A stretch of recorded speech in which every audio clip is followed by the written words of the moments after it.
Christensen Van Houten Funeral Homes is a proud supporter of OABCIG. Digital Solutions started a little over 6 years ago doing Facebook Live videos for a couple ball games. And little did we know we'd have the 2020 pandemic and so many reasons for doing live streams on our new YouTube channel. We have 12 schools we cover: Mississippi, South Dakota, and Iowa. And we're always growing. If you're interested in working with FDS as camera operator or play-by-play for the many sports we cover, or if you would like to use our services to live stream your event, email us at fullerdigitalsolutions@gmail.com and subscribe to Fuller Digital Solutions on YouTube. To the OABCIG Falcons from Gomeco in Ida Grove. Live for today, plan for tomorrow with Schmidt Insurance.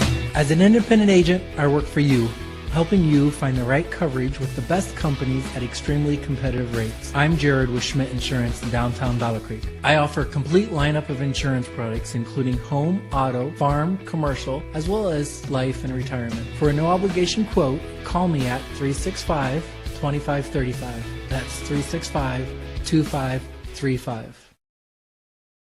Cross, it's a little different with the COVID restrictions, and I know there's a lot of fans that would love to be here showing their support for the Falcons, and we get that.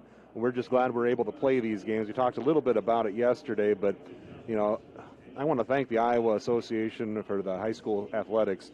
They really have done a good job here to make sure everybody is safe, but more importantly, to make sure these kids can play. And, you know, when you look at it specifically, you've got Cooper DeJean, Trust Wells, Cam Sharkey. These are all players that play a lot of minutes. Colton Knopp, Peyton Harris, Carter Hofling, Andrew Schulte,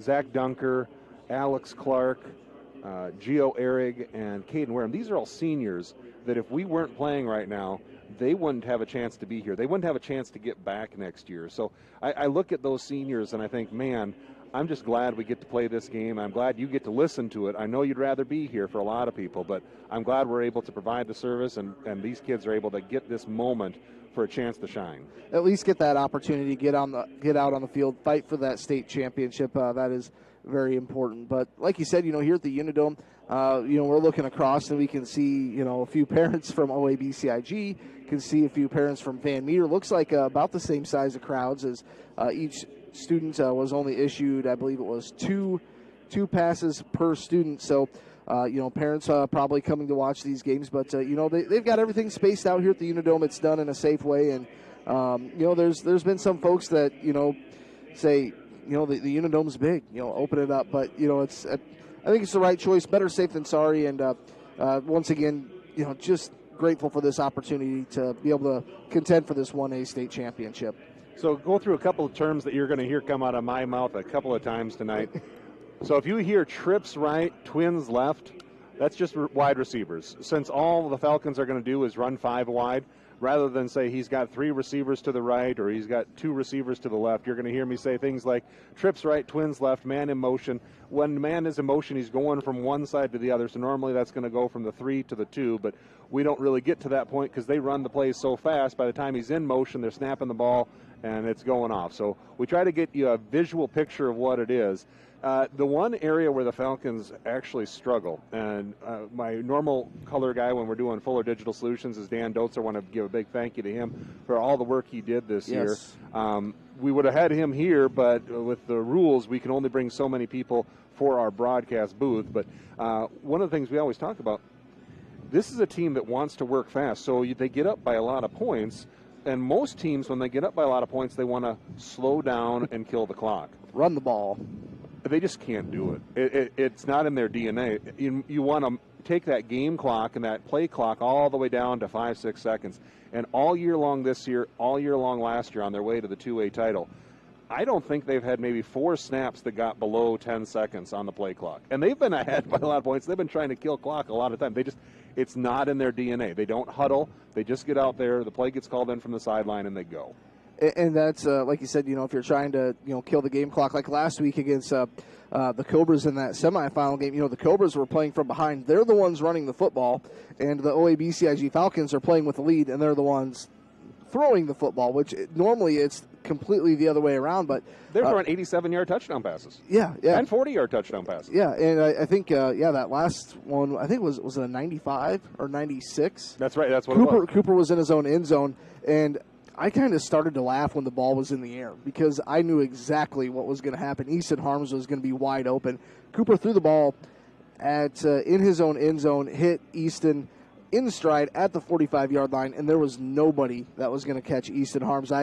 One of those things you could just kind of see it coming, but you're right. If you get a lead, you got to be able to kill the time clock a little bit. Yeah, it's a tough thing. So Easton Harms is a junior wide receiver. He'll be back next year.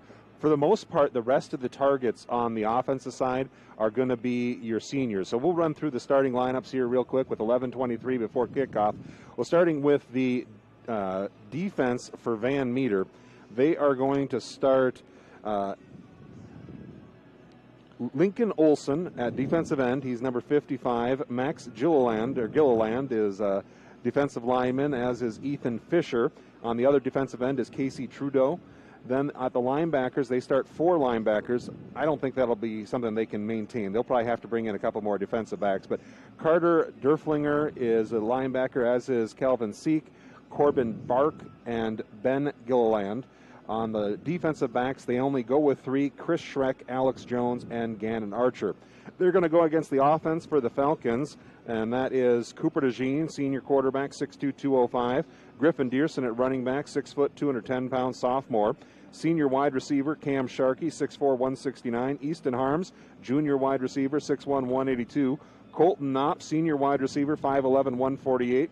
And I got the word just a couple days ago, Trust Wells is back out and starting today, senior wide receiver, 6'2", 162. So a couple days ago, something happened in between there, and he doesn't start. I'm sorry, but at least we were planning on having Trust start, which is great because he missed the last 2 games. And for a senior wide receiver, you want to get out here. Definitely. Then you have on the line Keaton Railsback, left tackle, 6'1", 165. Luke Swanger is a sophomore left guard, 5'11", 224. Alex Clark, another senior center, 5'10", 170. Kyle Spots, a sophomore right guard, 5'11", 230. And Ethan Sheaver is a junior right tackle, 5'11", and 201 pounds. So those are your starters on defense and offense. On the other way, the offense for the Bulldogs, they have at quarterback Jack Pettit, good quarterback. He is number 14. Dalton Van Pelt is the main weapon in the backfield. Then their wide receivers, they start 4 of them. Kelvin Seek, Chris Schreck, Maddox Artzer, and Kobe Richards. On the line, they go Michael Steinfeld, Gabe Keeler, Max Gilliland, Lincoln Olson, and Casey Trudeau. They're going to go against the defense for the Falcons, and that includes safeties Cooper and Beckett DeJean, Zach Heemer at the inside linebacker spot. Cornerbacks are Easton Harms. He's that junior wide receiver. He goes both ways. But Josh Peters has stepped up, and he has played a major role on defense. He's just a sophomore, 5'10", 143, but he can cover just about anybody. Trayton Kohler has been an amazing linebacker, outside linebacker, all year long. Carter Hofling doesn't get quite the credit he deserves. He's a sophomore left end, but he ties up people on the line to give those linebackers the ability to get around. Andrew Schulte also does a great job on the line. He's a junior right end, 5'9", 155. Zach Dunker, 5'10", 201 pound, and he's a senior for him. They also have Vince Hofling as a defensive tackle, and Gio Ehrig is an outside linebacker. And you're going to hear a lot of Gio Ehrig and Ethan Sheaver tonight, as those guys like to fly all over the field and make tackles. Trayton Kohler gets in on a lot as well. So we look forward to a good offensive and defensive performance tonight from the Falcons. Or tonight. I'm just used to calling games at night. It's a habit. We're creatures of habit, aren't we? Well, I am most definitely. And I have the eagle eyes of man next to me, Mr. Keith, who does a great job for us on KCHE. I appreciate you allowing me to call today's game, sir. Yeah, and thanks for coming over. Early had kind of an instance where I needed some help for that 8-man St. Mary's championship game yesterday, and I called you up. Was that Wednesday morning? Yes, that was. I said, Mike, I need, you want to come over a little early, call a little 8-man? Yeah, sure, let me do some checking. And that was fun yesterday. So in championship games, as a broadcast team, we are 1-0. 1-0. We've got a lot of pressure here today. But looking at, like you said, both these teams here, OABCIG 11-0, Van Meter 11-0. Both these teams do have one state championship. It was 2017 for Van Meter and OABCIG in 2019. But it's kind of hard for me to believe that Van Meter only has one state championship. The other team is probably the winner. I think you're right. I think whoever gets to 31st probably is going to win this game. And if it's not the Falcons, I'm going to be surprised. They're undefeated in the last 2 years, came down from 2A to 1A, and they have been dominating 1A so far. They've beaten a lot of names to get to this point.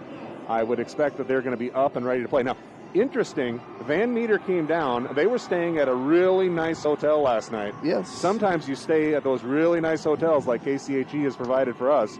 And, maybe you sleep too well, you don't get up this early in the morning. The Falcons, they were up because they've been riding across the state on a bus. I saw on their Twitter this morning, I think it was about 6 a.m., they were leaving the Ida Grove High School parking lot there. So, they've had a little bit of a road trip. And I'll give you some fair warning. You say kind of the first 1 to 30 points is going to win this game. My coworker and I, a week ago for Remsen St. Mary's in Montezuma, at the end of the first quarter, we said, jokingly, the first 1 to 100 points is going to win this game. And it took 108 to win the thing. So just be careful what you want to foreshadow here. I don't think we'll see over 100 in this one, but just be careful.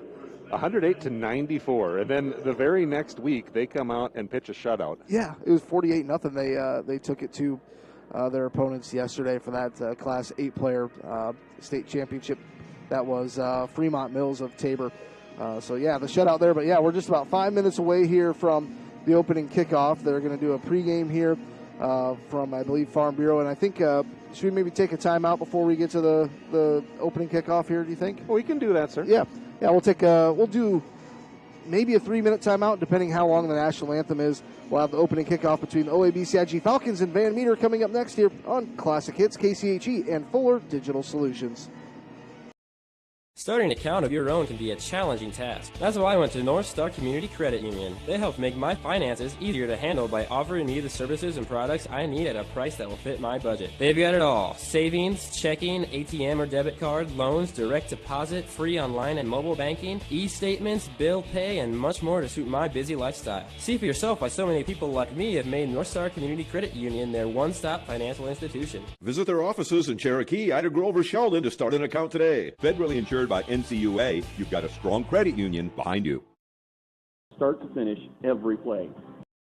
Larry Beckman Motors in Odebo is your premier dealer for Ford, Dodge, Jeep, Chrysler, and Ram, new and used vehicles. Their dedicated sales staff, knowledgeable finance associates, and expertly trained technicians are all here to make your experience fun, easy, and hassle-free. We're proud to be family-owned and part of our local community. When it's time for a new vehicle for your family and a great selection of used vehicles and service, visit Larry Beckman Motors, Odebo. Get the right components, the good stuff. Seasons change, but a farmer's work never does. The Bloyer Agency, or local Grinnell Mutual member insurance company, tips their hat to those who help ensure we can all eat tomorrow. We are proud to offer the coverage they need to keep growing, and we're full of gratitude. So we're taking this moment to say thank you for bringing in the harvest today for a well-fed world tomorrow. Trust in farming. Trust in the Bloyer Agency in Odebolt. Trust in tomorrow. Contact the Bloyer Agency today. Trust in tomorrow is a registered trademark of Grinnell Mutual Reinsurance Company. Farm, but my husband has a hard time letting things go. What does EverTech mean to you? It means internet made real easy. No contracts, no hidden fees, and best of all, it means no limits. Well, they are a lot more than just great internet. They have served rural Northwest Iowa internet customers for more than 30 years. It means solid internet at a great price, and it's dependable too. With 24/7 tech support, we know we're always covered. Rural customers deserve great internet too. Get EverTech's no limits internet in 20 counties in Northwest Iowa. From appetizers and drinks, meal and price. Starting an account of your own can be a challenging task. That's why I went to North Star Community Credit Union. They help make my finances easier to handle by offering me the services and products I need at a price that will fit my budget. They've got it all: savings, checking, ATM or debit card, loans, direct deposit, free online and mobile banking, e-statements, bill pay, and much more to suit my busy lifestyle. See for yourself why so many people like me have made North Star Community Credit Union their one-stop financial institution. Visit their offices in Cherokee, Ida Grove, or Sheldon to start an account today. Federally insured by NCUA, you've got a strong credit union behind you. ATM or debit card, loans, direct deposit, free Family. Swain Motor Company in Cherokee knows about family, and they have vehicles for everyone in your family, from dad to mom, and even the college kids. And our family works together every day with Swain Motor Company, Mike's Body Shop next door, and SNS Auction Services. We know your family is important to you, and at Swain Motor Company, they're important to us, too. Stop by and visit us today, downtown Cherokee, and online at swainmotorcompany.com. Over Cherokee, the Hilton Garden Inn, very nice place to stay. That's actually where Van Meter is staying. That's also where we were staying last night. They did a really nice job again. Yeah, definitely Hilton Garden every time. If you got to come over to Cedar Falls, would highly recommend it. I don't think it's... I don't know, something. I usually don't sleep good in hotels, but something about that Hilton Garden, I slept like a baby. Yeah, his question is, to sleep like a baby, does that mean you wake up every 5 minutes and cry, or is that... I don't know. I slept pretty well. That's good. That's good. It depends on the baby. My son was not a good sleeper. How old's your son now? 6. 6? Okay. He's gotten to be a better sleeper, but the first couple of months was not a fun time.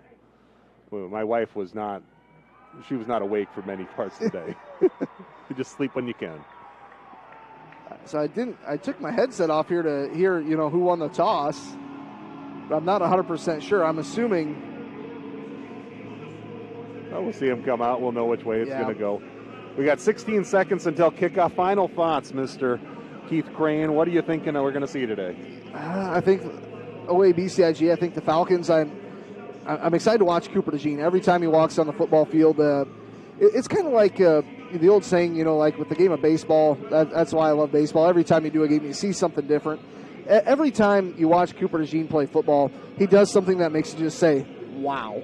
And it's just that simple because he can throw the ball, he can run the ball. He does such a good job and a good leader for this OABCIG team. And he'll be the first one to tell you, and Coach Allen will be the first one to tell you, it's not just the Cooper show. He's got a good set of classmates and athletes around him as well. So do you go the onside kick to start here? Or are you going to? I know they're not going to kick it deep. They've seen what that show does when they get to the Unidome, don't they? I think so. Just this OABCIG team is built to play on turf. So the Falcons will receive the opening kick. I take it the Van Meter won and deferred. They did look excited to be kicking off. DeJean is deep. Back there with him is Colton Knopp. Most of the time they don't kick to him because he's a big return waiting to happen. They're going to squib it up ahead, and it is going to be run out of bounds by Cam Sharkey at the 40-yard line. Good job by Cam there. Just kind of fielded that one like an infielder. Got down, got a low center of gravity, watched it in, and just kind of marched forward for a few yards to set the Falcons up in good field position to start at their own 40-yard line. Yeah, so we've got the tape off the field. The full field is for the advantage to the Falcons. They're going to use every inch of it. Trips to the right, twins to the left. Cooper's in the shotgun. He's at the 35 balls at the 40. 1st and 10. Snap is back. Cooper looking to throw. Looking to his right now, rolling out right side on the run. Going to catch around the edge, and he's going to step out of bounds. Picks up about 2 yards on the play. And it'll be 2nd, and we'll call it 7 after pick up a 3.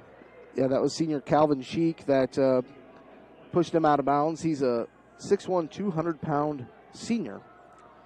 A lot of running there for Cooper to get 2 yards. But he's used to doing that. They're going to put Dearson in the backfield with him. They'll run trips on the right, one to the left side. Ball's on the right hash, so that one receiver out there all by himself. Going to snap the ball back, 3-man rush. Looking down the field, throwing towards the sideline, has a man and just overshoots him. And we noticed last time we were out here that Cooper had a little bit of trouble with that throwing arm.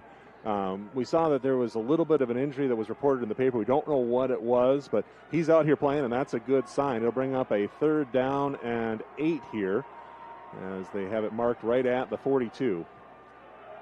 Quads on the left side this time. Cooper rolling that way, has time, looking across the defense. Now stepping around, dancing around, going deep with it over the top of the defense, and that's going to be a punt, basically. It's going to be intercepted all the way down at the 20-yard line.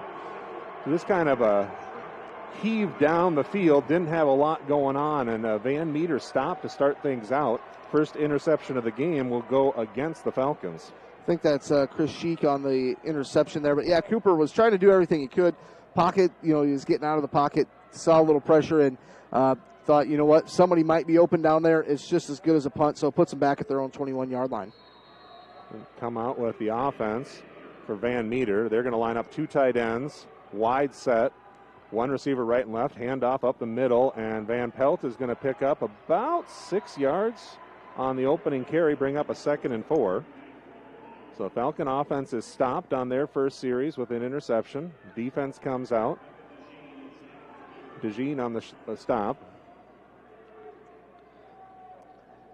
Van Pelt, he is a junior, 5'11", 180, so not the biggest kid, but he's quick. The Falcons will line up with 4 on the line. Snap is back, handing off up the middle, and first down is going to be had by Van Meter. First down of the game out to about the 33-yard line. And this is a nice drive to start off for Van Meter, get things under control. You got to stop defensively. Now you're going to look to control with your offense. Nerves always calm down a little bit once you get that first down of the game under your belt. Exactly right. Again, a wide set, shotgun, 1 right, wide receiver right and left, handoff up the middle again, and Van Pelt is going to get stopped after pick up about 5 or 6 yards again, all the way up to the 39-yard line. They'll bring up a 2nd and 4. That was Beckett DeJean on the tackle there. Just went high, wrapped him up, drug him down. Good for 6 yards. They're going to run a man off and run a man on. Coming onto the field will be Kyle Spots. They're going to try to set that edge a little tougher right now. And we got a whistle. There's a player trying to... Oh, we got a shoe. Yeah, I think that's Carter Hofling. His shoe fell off. The official was nice enough to grant a timeout. They'll reset the play clock at 25 seconds and wind it again. So 9:55 and counting. Shoes are all tied now. Twin receivers to the right, 1 to the left, balls at the right hash. Shotgun set, snap is back, handoff up the middle again, and first down yardage near midfield. An explosive run again for Van Pelt as he gets out to the 49-yard line, second first down of the drive. So Jack Pettit, when he got that snap, he kind of did a little sidestep like it was going to be a quarterback sweep to the left side and then handed off to Van Pelt. That little bit of misdirection got the Falcons' defense off kilter and got the first down because of that. So Van Meter coming out, controlling on the offensive side right now after they got the stop. Snap is back again. They'll hand off, and this time stopped after a gain of maybe 3 yards is Van Pelt. So they're just riding that horse right now, and they're going to continue riding him until you stop him. Ethan Sheaver, the junior, who's 6'2", 187, brought down Van Pelt.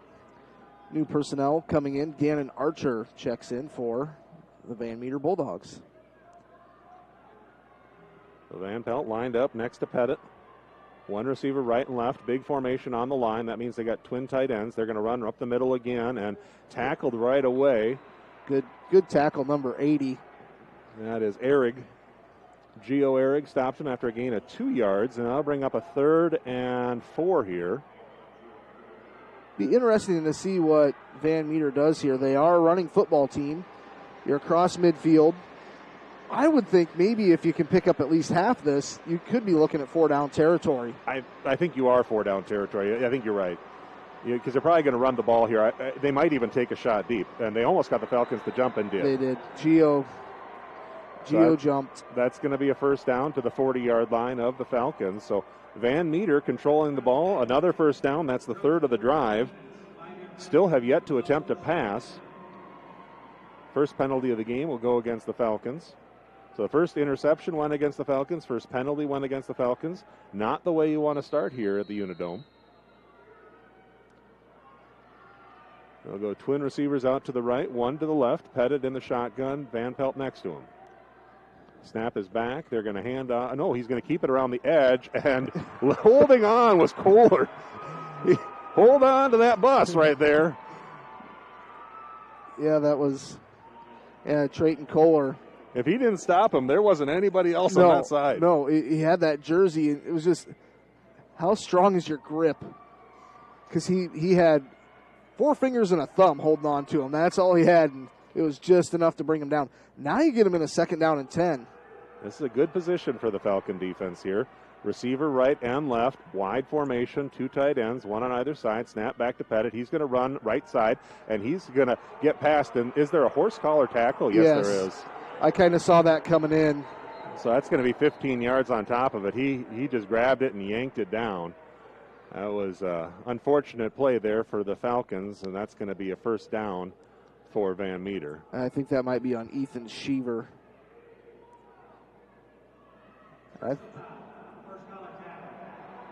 So at a horse collar tackle, with the shoulder pads right behind the neck, if you get a hold of that and yank them down, whether or not you're holding the shoulder pads or the jersey, it's going to be a horse collar tackle. It looked like he was holding him by the jersey, but either way, it's going to go against the Falcons, and already 20 penalty yards against the Falcons, 15 on that play alone, and that'll put them at 1st and 10 at the 20. Twins to the left, 1 to the right, hand off to Van Pelt, and he's got a seam, and he'll score. So Van Pelt with a 20-yard touchdown starts things off on the scoreboard at the 7:06 mark. Van Meter on top, 6-0 with the extra point pending. And that Holzhauer Motor touchdown drive was 79 yards because they started back at their own 21-yard line, and they didn't even have to attempt a pass. Well, they picked up 4 first downs, all on the ground with 20 yards of penalties added on top. They'll line up to kick the extra point. Snap back. No, they're going to run it right up the gut. And did he fall in or no? Right now I don't they're think saying so. It's short. See where they mark it. They're going to confer. They haven't raised their hands yet. And it is no good. So the extra point is no good. Your score is 6-0. Van Meter on top. 7:06 to go, quarter number 1. We'll take a break. You are listening to 92.1 KCHE in Cherokee. The Hoffman Agency in Ida Grove wants to wish the OABCIG Falcons good luck. They know that whether it's athletics or academics, the OABCIG students work hard. The Hoffman Agency in Ida Grove offers old-fashioned customer service combined with today's technology to provide the high-quality, professional, personal, and commercial services that you deserve. The Hoffman Agency in Ida Grove, a proud supporter of the OABCIG schools. Providers. Hi, I'm Mark Hansen, third-generation dealer here at Rex Chevrolet GMC in Odybo. We have been family-owned since 1925. Whether you're looking for that new Chevy or GMC or any other vehicle, please give us a call at Rex Chevrolet in Odybo or look us up online at rexchevrolet.com. Hi, this is Mick at Mark Hansen's Rex Chevrolet GMC in Odybo. This year we celebrate 100 years of the Chevy truck, and Rex Chevrolet has been selling and servicing these trucks for over 90 of those 100 years. Stop by and see us for your next Chevy or GMC truck. It's a conversation right now on the football field as Larry Allen's talking to the kick receiving team, and a lot of these players play on special teams as well as their offense. But the Van Meter Bulldogs were able to make a stop. They go down the field, 79 yards, all of it on the ground, 20 of it through penalties. They get into the end zone on a 20-yard run by their tailback, Van Pelt. Extra point, they faked it, lined up like they were going to run an extra point kick and tried to run right up the gut. The Falcons did get the stop there. It's one of those curious plays. I don't know why you go for 2 there, and if you're going to go for 2, why fake the field goal? Why not just go for 2? Try to run the ball, but they didn't, and that's what they did. And now there's a little bit of possible momentum flip to OABCIG after you get the stop. But in order for that to stay, you're going to actually have to see something come out here on the offensive side. You hope we got off the bus a little bit better than we have so far. And I'm sure the conversation with Larry Allen and those kids was, hey, stop being your own worst enemy right now. Got to make your plays. Don't do more than you're supposed to do. Just do your job. So, again, the Falcons will line up on their kick, and, again, we'll probably see a little pooch kick, but they're lined up, most of them within 20 yards of the kick, and it'll be kicked back again to Sharkey, and he will dive on top of it at the 34-yard line, which is where the Falcons will take over.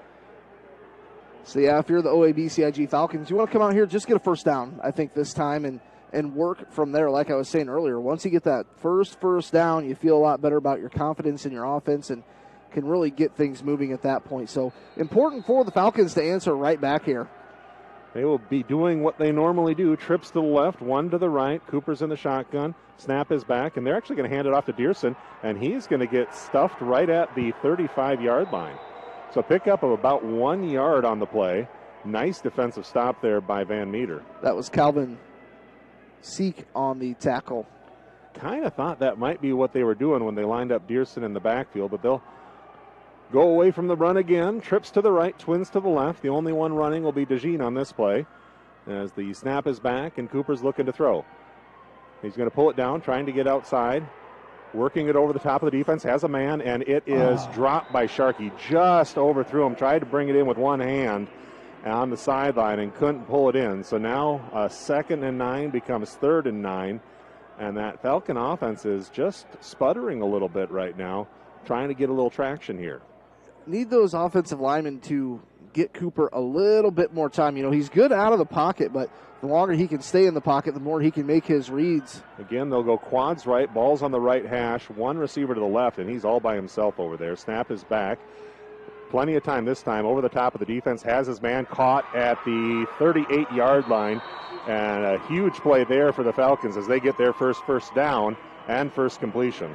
I think, Cooper, you were right. You know, Cam Sharkey was all alone to that left side, the wide side, and Cooper knew exactly where he was going to go because he knew Cam could get a little separation there. So into Van Meter territory, ball at the 37-yard line, snap back, Cooper looking to throw, over the middle has Dearson. No, it's going to go to Harms. He's got a little bit more to the 20, cutting back outside to the 10, and he's in the end zone. Touchdown, Falcons. Nice move by Easton Harms, got that ball in, saw the defender, a little stutter step, used his breakaway speed to get into the end zone for a Holzhauer Motors touchdown drive.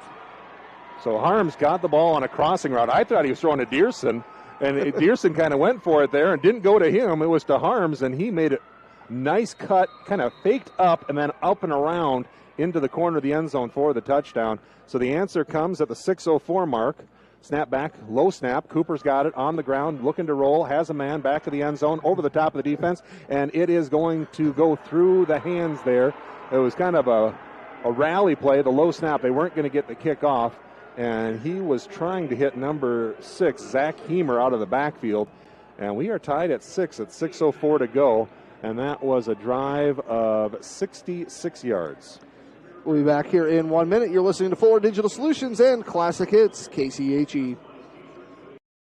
Starting an account of your own can be a challenging task. That's why I went to North Star Community Credit Union. They help make my finances easier to handle by offering me the services and products I need at a price that will fit my budget. They've got it all: savings, checking, ATM or debit card, loans, direct deposit, free online and mobile banking, e-statements, bill pay, and much more to suit my busy lifestyle. See for yourself why so many people like me have made North Star Community Credit Union their one-stop financial institution. Visit their offices in Cherokee, Ida Grove, or Sheldon to start an account today. Federally insured by NCUA, you've got a strong credit union behind you. As you cruise through downtown Odeboat, Iowa, you'll find Swanson Insurance and Real Estate, offering hard-working insurance for hard-working people. Have you visited SwansonWithYou.com? Put in a quote request. Check out real estate listings. Swanson Insurance and Real Estate, with you through the ages. Downtown Odeboat, online at SwansonWithYou.com. That was a long drive. They completed 2 passes to get that score. One went from the 34 to the 37 of Van Meter, and the next one went into the end zone on the connection. One to Cam Sharkey, senior wide receiver. The score to Easton Harms, junior wide receiver. And Easton had kind of a coming out party last year in the Dome in that first game. They played in the semifinals, and Easton, I believe, had 3 touchdowns in that game before he got injured. Last week, again the semifinals, 3 touchdowns. Already today, 1 touchdown. So Easton Harms obviously a fan of playing in the Dome so long as he doesn't get hurt. And he was able to just tear away from the defense. A good cut there. Again, we're seeing it on the Dome and into the end zone untouched. He is so quick. That knee is fully back. Start of the year is a little bit slower, but he's come along. Wareham to kick. He's going to kick off deep.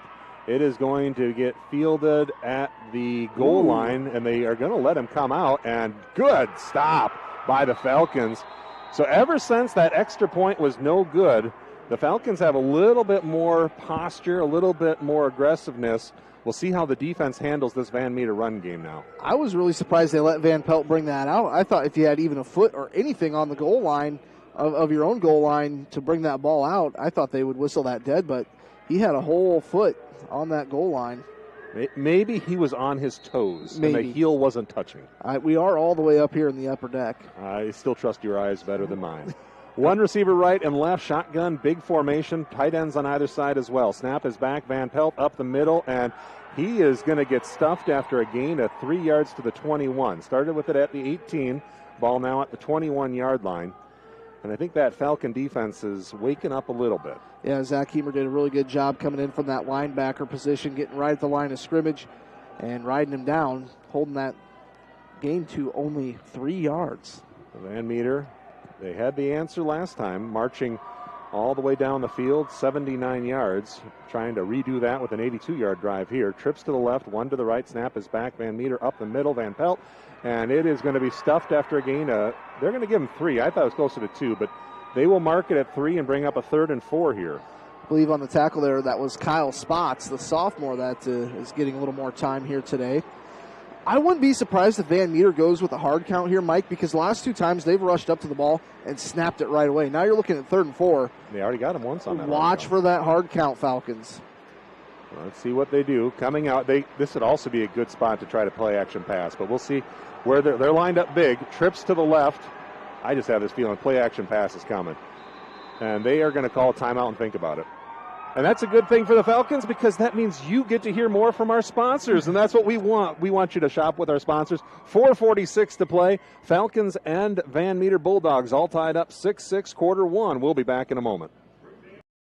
What can we build for you? At Holstein Fabrication, we have state-of-the-art equipment and world-class Midwestern work ethic to design, fabricate, and produce metal parts, weld metals, and produce products in a timely manner. We specialize in laser cutting stainless steel sheet, plate, and now with a 3-dimensional laser table, we can work with square and round tube, punch holes, and bend with extreme accuracy. What can we build for you? Visit us today and let's find out at Holstein Manufacturing, a division of Holstein Fabrication. A great teammate will have your I really don't want to do a basketball game on Monday. Here are a few Facebook reviews from Zimmy's Bar and Grill in Ida Grove. Best prime rib I've ever had. From appetizers and drinks, meal and price, all was great. Pretzel burger was to die for. Highly recommended, and I can't wait to go back to try more menu items. We stopped at Zimmy's in Ida Grove after our game, and they stayed open for us. It was steak night, and they were delicious. I'm Eric Zimmerman, inviting you to enjoy our family-friendly full menu restaurant. Try it, love it, and come back for more at Zimmy's Bar and Grill, East Highway 175, Ida Grove. 3 yards and looks like 2 feet and 3 inches. We're about 9 inches short from my perspective. The ball, they need to get past the 28. They're going to go for it here in their own zone at their 28-yard line. Stack that box, QB sneak. They are right up on the line, snap, and they have the first down. He's going to fall forward and pick it up to the 30. Dangerous call right there. If you don't pick it up, of course, with the Falcons, you can score from anywhere on the field. They showed that just a drive ago. So Van Meter does get the 4th down conversion and picks up a first down on this drive. Once again, I want to remind folks, Holzhauer Motors, north end of Cherokee's got their grand opening sale. If you're looking for a Chevy, Dodge, Jeep, Ram, GM, anything you want new used, they can help you out at Holzhauer Motors in Cherokee. Twins left and right. Backfield has Van Pelt with Pettit. Pettit's taking the snap. Hands off to Van Pelt up the middle. He's got a little bit of room to run. He's going to break it outside. He's to the 50. He's going to cut back inside and get tackled down now all the way down at the Falcon 41-yard line. And, Mike, if you watch the replay on this one, he just ran over his own teammate, Casey Trudeau, number 52. Watch this replay. He just says, get out of my way. He went right through his player, and then he was able to get past Beckett DeJean. Cooper eventually wrapped him up all the way back at the 41-yard line. So, again, all running plays, and Van Meter back inside Falcon territory. Twin receivers to the left, stacked a little bit that way on the line. Snap is back, up the middle. They run again to Van Pelt, and, you know, he is just a workhorse. That's a lot of carries and a lot of runs, and he just keeps on going, picks up 4 on the play. You wonder if you get tired, all of a sudden you get a little bit careless with that football. I don't think he has too many fumbles on the year, though. Let's see, yeah, I don't see a stat here for fumbles, but yeah, you can tell he's just one of those players that really takes care of the ball. So far in the game, at least 7 attempts, 54 yards rushing. So 2nd and 6 here, snap back again up the middle to Van Pelt. This time stuffed right at a gain of maybe 2, and it'll bring up a 3rd and 4 again. Gio Ehrig was able to get in the backfield, and so we're in 4 down territory. If they're willing to go for it, fourth and a couple inches at their 28, they're going to go for it probably just about anywhere on the field if it's going to be within 4 yards. I feel like that assumption is very, very true.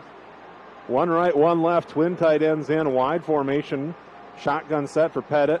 Van Pelt back there with him, trying to draw him off sides. OABCIG not biting this time. They look over, 7 seconds on the play clock. Pettit back, snap is back to Van Pelt. This time he's going to get first down yardage right up the gut and get tackled down at the 30-yard line. Now, just enough of a push from that O-line to bust through there and get a gain of 4. We talked with Mr. Dotzler. That is the one area of the Falcons' defense that they have been a little susceptible is right up the middle. And how they end up eventually stopping it is they'll take Cooper down from the safety and they'll put him right near the line. The downside to that is then you don't have that safety position back there. And if you get past, well, you can get some bigger plays. Can go over the top on you that way. But right now, Cooper's still playing a little bit back. They want to try to contain it right up the middle. Shotgun for Pettit. They're going to hand off again up the middle to Van Pelt. Then he's going to get taken down, pick up a gain. Oh, they're going to give him a little bit extra. I thought it was closer to 3. They're going to give him 4 and bring up a 2nd and 6. I tell you, I'm impressed with this Dalton Van Pelt. There's a reason why he's carried the ball 250 times coming into this game. He is just a steady worker. 4, 4, 4, and then he had that 20-yard run last time, had the big one that got into OABCIG territory on this drive. So just a steady dose of the ball on the ground. 57 seconds remaining in quarter number 1. Van Meter again driving in Falcon territory. Snap is back, handoff Van Pelt up the middle, and he is going to run. But we got a flag on the play, and this is going to bring the ball back 10 yards. That's a holding penalty against Van Meter. Whenever you see that head official that's behind the play, throw that flag in. Usually 99 out of 100 times we're going to see him grab one arm and pull it down. And say holding.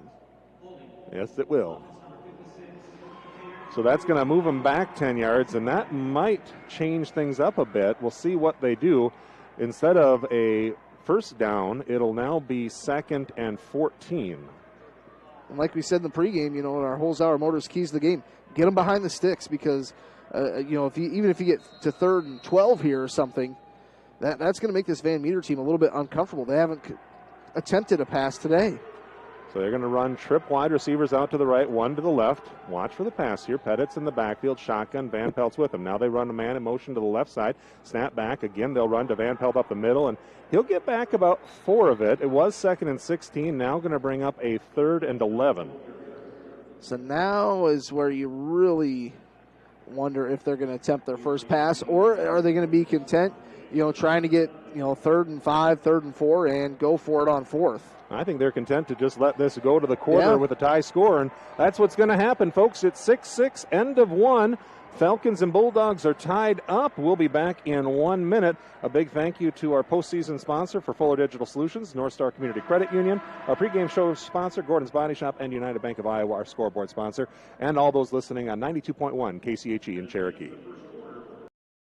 Starting an account of your own can be a challenging task. That's why I went to North Star Community Credit Union. They help make my finances easier to handle by offering me the services and products I need at a price that will fit my budget. They've got it all: savings, checking, ATM or debit card, loans, direct deposit, free online and mobile banking, e-statements, bill pay, and much more to suit my busy lifestyle. See for yourself why so many people like me have made North Star Community Credit Union their one-stop financial institution. Visit their offices in Cherokee, Ida Grove, or Sheldon to start an account today. Federally insured by NCUA, you've got a strong credit union behind you. Stick with the strawberry or Life is about caring for one another, loving one another, being there for family and friends. At Holstein Senior Living, we are here to provide that little extra care while you live life to the fullest. Wake up when you want. Participate in daily activities at your discretion. Eat meals on your time, which includes an all-day breakfast menu. All with the comfort of knowing there are trained professional staff available at any time for the little extra caring things that may require a helping hand. Holstein Senior Living, offering assisted and independent living options with care. Threw an interception on their first drive. Van Meter took the ball, marched down the field, scoring on a 79-yard drive on a 20-yard touchdown run by Dalton Van Pelt, their junior running back. Falcons answered back in a minute and 2 seconds, and they scored, capping off a 66-yard drive with a 37-yard touchdown to Easton Harms from Cooper DeJean. Van Meter has taken the subsequent drive from their 18-yard line. It is now at the 30. They need to get to the 19 for a first down. It's 3rd and 11, and the Falcon defense needs to come up with a stop here. And you want to get this stop at the 30. You don't want to have a stop at the 20. No. And, some first quarter stats. Total yardage for Van Meter, 106. 121. 68 total yards for the OABCIG Falcons. Cooper Jean, 2 of 5, 65 yards, 1 touchdown, 1 interception. 2 of those passes. 1 to Easton Harm, 37 yards, a touchdown. Cam Sharkey, 1 for 28 yards. Okay. Van Pelt has 113 rushing yards already. He's been a stud. Snap is back. They're going to hand it to Van Pelt, and he's going to fall forward to about the 27-yard line. So does Van Meter have a kicker? Looks like they're sending, 28-yard line. So it's going to be 4th down and 9. This is a big play here early in this game. They haven't thrown a pass yet. I don't know what to anticipate. They haven't thrown a pass yet. Yeah. I anticipate a run, I guess, until they show me something different. Maybe a play action, like you said before. Tight ends on either side, big set, 1 receiver right, 1 receiver left. Bunched up at the line, snap is back, Pettit looking to throw, has a blitz in his face, going over the top of the defense, and it is going to be intercepted, and it should be in the end zone. Yes, it is. It's going to be a touchback, I believe. They're going to talk about he caught the ball and went in the end zone. Josh Peters, number 22. They're going to mark it at the 1. Ooh. Yeah, that was Josh Peters. Like you said, he's been coming up and playing really well. I think his knee was down about the 1-yard line. Was the ball at the 1? He was jumping backwards. Well, either way, ball's at the 1. If you want to score from 99 yards out, you have to have the ball 1st and 10 at the 1-yard line. And that's something a sophomore, a mistake you make. If that's a senior, he's probably just knocking that ball down. Trips to the right, Twins make it. Trips to the left, Twins to the right. Cooper's in the backfield. I think he'll just run right up the middle here. 11:19 to go. They're going to bring Dearson into the backfield. Snap is back. Cooper looking to throw. Going over the top of the defense. He wants to get a lot of it. Easton Harms, just out of reach. He threw it just out of bounds at the 38. Kind of similar play to what we saw last week.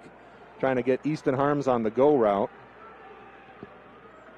He had a step on him. Ball was just delivered a hair outside. I think if you're the OABCIG Falcons, you got to figure out a way to get some positive yardage here, just because you don't want to have to punt from your own end zone. You want a first down, ideally. Dearson in the backfield again. Cooper taking the snap, and he's going to go right up the middle. Going to cut outside. Now he's to the 5. He's going to get first down yardage past the 10 to the 15-yard line. And there you go. That's just what you needed. Give yourself a little bit of breathing space. So DeJean gets it out to the 16, 15-yard carry, and it'll be 1st and 10 Falcons. Cooper's such a good job of reading the defense, putting on a little shake and a little shimmy to get around one defender to get that first down. I think Cooper wants to go deep here. Trips left, Twins right, puts a man in motion. As Trust Wells comes across. No, they're going to run again up the middle. Now Cooper's going to try to get outside, falling forward, picks up about 5 yards, brings up a 2nd and 5. And you know what? That's going to pay dividends, because if he starts to get a couple of yards up the middle, then those linebackers and the defensive backs can't cheat on the wide receivers. Going to open things up a lot for the Falcon offense. So it'll be 2nd and 5. Ball's at the 21-yard line. Need to get to the 26 for a first down. Looking to throw. Has a man, Easton Harms, and Harms is going to get the first down. It's hard to talk about a player making a catch in traffic. He caught that ball between 2 players, getting hit from both sides, and it was just like he had stickum on his gloves, and it hit and just stuck. It just stuck right to him, yeah. Number 4 was right there. That was Ben Gillian to take him down. Looking to get a little screen pass to the left side. They're going to try to hit Harms, and this time Cooper overthrows him. That'll bring up a 2nd and 10 from the 30.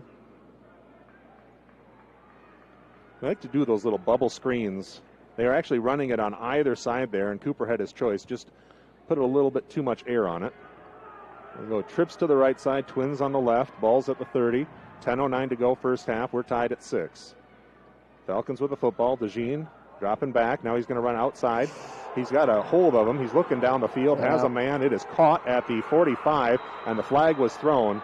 Yeah, so there was a hold on the offensive lineman. It was at the 24-yard line.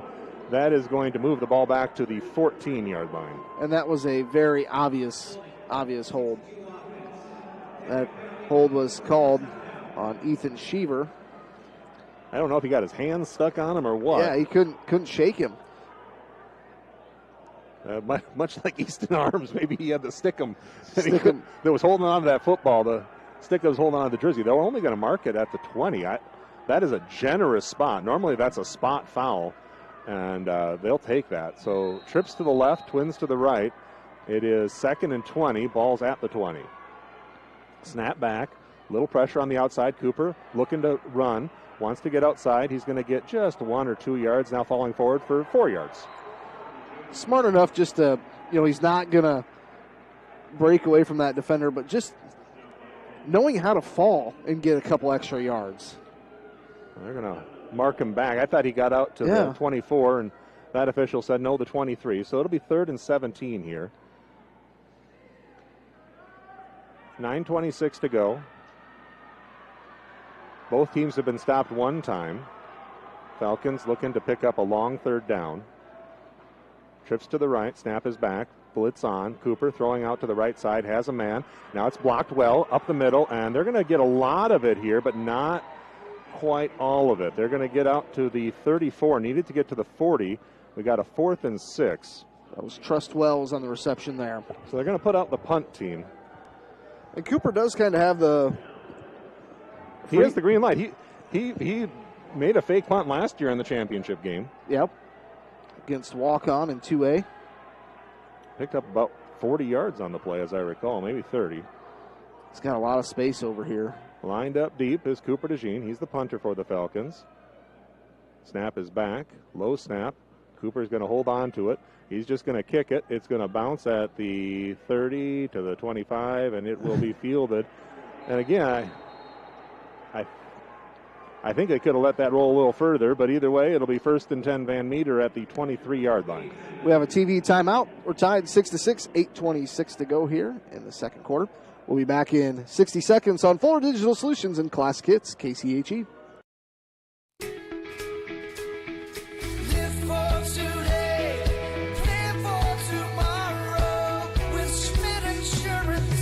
As an independent agent, I work for you, helping you find the right coverage with the best companies at extremely competitive rates. I'm Jared with Schmidt Insurance in downtown Dollar Creek. I offer a complete lineup of insurance products, including home, auto, farm, commercial, as life and retirement. For a no-obligation quote, call me at 365-2535. That's 365-2535. Such good notes. Starting an account of your own can be a challenging task. That's why I went to North Star Community Credit Union. They help make my finances easier to handle by offering me the services and products I need at a price that will fit my budget. They've got it all. Savings, checking, ATM or debit card, loans, direct deposit, free online and mobile banking, e-statements, bill pay, and much more to suit my busy lifestyle. See for yourself why so many people like me have made North Star Community Credit Union their one-stop financial institution. Visit their offices in Cherokee, Ida Grove, or Sheldon to start an account today. Federally insured by NCUA, you've got a strong credit union behind you. All stood up and said, you are not going to run. No. So Cooper accepted the reality of it, decided he had a good shot at getting the 6 yards, but he had a better shot at getting a good punt. He put it all the way down to the 23-yard line, and the Falcon defense will take over. They got to stop last time against Van Meter. Now they're going to have to come out and get another one, as we are tied 6-6 with 8:26 to play in the first half. And they've got the smile power going on the camera. Yesterday it was kind of ironic. They had the smile power going, and the only people they were showing on the board were the folks wearing face masks. And everybody has to wear a face mask unless you are drinking a soda, which that lady She was. 4 wide receivers this time. Snap back. They're going to run to, who else? Van Pelt up the middle, and he's going to pick up about 3 yards. Pick up a 3, and that'll bring up a 2nd and 7.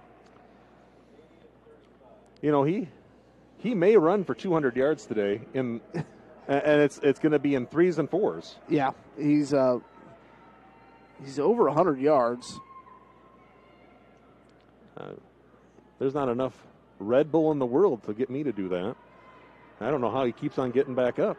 He's averaging just under 7 yards per carry. Twins right, going to run with Pettit, and Pettit's going to get tackled after a short gain, maybe a yard. We'll see where they mark it. Looks like about the 32-yard line, so no gain, and brings up a 3rd and 7. That was Griffin Dearson on the tackle there. He's been a little bit quiet today on the defensive side, but did a really good job getting low, wrapping up the ankles, not letting them get away. So, yeah, now you're looking at 3rd down and 7. If you can hold them to less than 5 here, you probably force a punt. Because Van Meter, now that they've made a couple of stops, they might have the confidence that they can punt the ball, and they're not going to be necessarily putting points on the board. So 3rd and 7, Twins to the right, 1 to the left, 1 in the backfield with Pettit. They're going to fake the handoff, looking to throw. Over the top of the defense, it is caught, and a nice stiff arm down the sideline. That could go for the touchdown. He's gone. He's to the 30. No, he's marked, stepped out at the 40. Yeah, Josh Peters was on the receiving end of that stiff arm, and kind of lucky that Calvin Seek stepped out of bounds, because otherwise that was going to be 6 points. Steps out of bounds at the OABCIG 41-yard line. That was a nice stiff arm. And he just lost track of where he was, and he went, oh no! And, yep, that foot's on the line right there. Yeah, he kind of got a little lackadaisical running towards the sideline there. He thought he had a touchdown. Instead, he steps out at the 41, and a big pass play for Van Meter has them in threatening territory. Hand to Van Pelt again off the right side, and a big gainer there out to the 35-yard line. Pick up a 6 on the play. Gio on the tackle there again. I tell you, Van Pelt, he's getting through the line, getting to the outside, pretty well. Once he gets to that second level, he can really use his breakaway speed. The Falcons haven't too often been in this position. They're tied right now 6-6. This year, they've been down before to other teams, maybe in past years. Just this year, they haven't been down very often. They're tied right now. And when they're tied, it feels like they're behind. Twins right, 1 left. Pettit with the snap, hand to Van Pelt up the middle. He's got the first down yardage to the 30-yard line. And that running ground and pound is just working its way down the field again. After a big play on the air. Like you were saying earlier, he is just a workhorse, and that's the horse they rode all season. Like I said, he's coming into the game, 19 touchdowns on the year on the ground, over 1,700 yards. And there's only been a couple times where OABCIG's made him feel a little uncomfortable. 2nd down long, 3rd down, 4th down, and long. It seems like they're very consistent, 3-4 yards at a time. They don't like to get behind the sticks, so you need a positive play, or it would be a negative play for Van Pelt as he falls again forward for a pickup of 3 yards, it looks like, to the 27-yard line. It'll bring up a 2nd and 7. And as this game wears on, we're going to see, Van Pelt, is he, going to have enough energy? Is he going to be able to hang on to the football? Because the Falcons are going to try and get in there and strip that thing out, see how strong of a runner he really is. This is a little bit of what Sigourney Kyoto wanted to do. Yep. The thing was, the Falcon offense was scoring on every possession. And right now, that Falcon offense is just kind of misfiring a bit. And that's letting Van Meter keep in this game as they run the motion left side. Pettit wants to run up the middle. He'll get tackled down, picks up about 3, maybe 4 yards to the 23-yard line. It'll bring up a 3rd and 3 here. I like that play call there, the little misdirection with the fake handoff to Van Pelt and let your quarterback take off up the middle. Pettit, yeah, he's rushed for 866 yards this season, so he's very, very capable to get it done with his feet as well. Falcon defense trying to bow up here. Ball's at their 23. 20 for the first down, 3rd down. Twins to the left, 1 to the right. We got a timeout, Van Meter. So that is their 2nd timeout. Do we want to take a break? Yeah, sure, why not? We'll take a break. 6-6 the score, 4:29 to play. Back in a minute. Larry Beckman Motors in Odebo is your premier dealer for Ford, Dodge, Jeep, Chrysler, and Ram, new and used vehicles. Their dedicated sales staff knowledgeable finance associates, and expertly trained technicians are all here to make your experience fun, easy, and hassle-free. We're proud to be family-owned and part of our local community. When it's time for a new vehicle for your family and a great selection of used vehicles and service, visit Larry Beckman Motors, Odie with a diesel cherry. There you go. Seasons change, but a farmer's work never does. The Bloyer Agency or local Grinnell Mutual member insurance company tips their hat to those who help ensure we can all eat tomorrow. We're proud to offer the coverage they need to keep growing, and we're full of gratitude. So we're taking this moment to say thank you for bringing in the harvest today for a well-fed world tomorrow. Trust in farming. Trust in the Bloyer Agency in Odebolt. Trust in tomorrow. Contact the Bloyer Agency today. Trust in tomorrow is a registered trademark of Grinnell Mutual Reinsurance Company. 4 wide, just about dropped the handoff, but he's going to fall forward for the first down as Van Pelt. The snap was back to Pettit, and he was holding it like a hot potato, but did get it off, and a 5-yard pickup makes the first down. And it'll be 1st and 10, Van Meter, ball at the 18-yard line. And they're trying to eat up as much clock as they can. By the time they snap it, probably be just under 4 minutes. Because remember, OABCIG does get the ball back to start the third. Or no, yeah, they receive the kickoff. That's right. So Van Meter looking to get the twofer here. They were offsides, but no flag. Falling forward to the 19-yard line is Van Pelt. Pick up a 3, maybe 4 yards. Left side of the line was getting off early there, but no flag, no foul. Seems like they either run up to the line and they either hike it right away, or every once in a while they'll throw in a hard count. I think they've got OABCIG once with it today. Just the 2 penalties on the Falcons. One 15-yard variety that really helped that first drive go. It did. Twins left, 1 right. Shotgun for Pettit. Tight end to the left side. As they snap the ball, hand it off to Van Pelt, and he is met in the hole, falling forward for a gain of 2. Beckett DeJean. And it'll be a 3rd, and they're going to give him 3 yards on that. I thought it was the ball's at the 11. Need to get to the 8. It's 3rd and 3. So obvious 4-down territory here. Van Pelt has rushed the ball 22 times, 132 yards. They've thrown 1 pass. 1 pass. Well, they have 1 completion. 1 completion, you're right. 1 was an interception. So they've completed 2 passes, 1 to each team. Trying to run it outside, and they are going to get nowhere as that is stuffed down. DeJean and DeJean. That's not a law firm. That's Cooper and Beckett. Met them at the 10, and that'll bring up a 4th and 3. And that was Chris Schreck on the tackle there. A couple years ago, Cherokee had Slaughter and Slaughter. That sounded like a law firm. That does sound like a law firm. 4th and 3 here. Anticipate them going for it. Could kick the field goal, but they've been picking up 3 yards pretty consistently. I would anticipate them on the ground here, and they're bunched up. They want to come out big. I mean, this is a play-action pass type situation, and the Falcons, they want to take a timeout. We'll stay right here with it. Yep.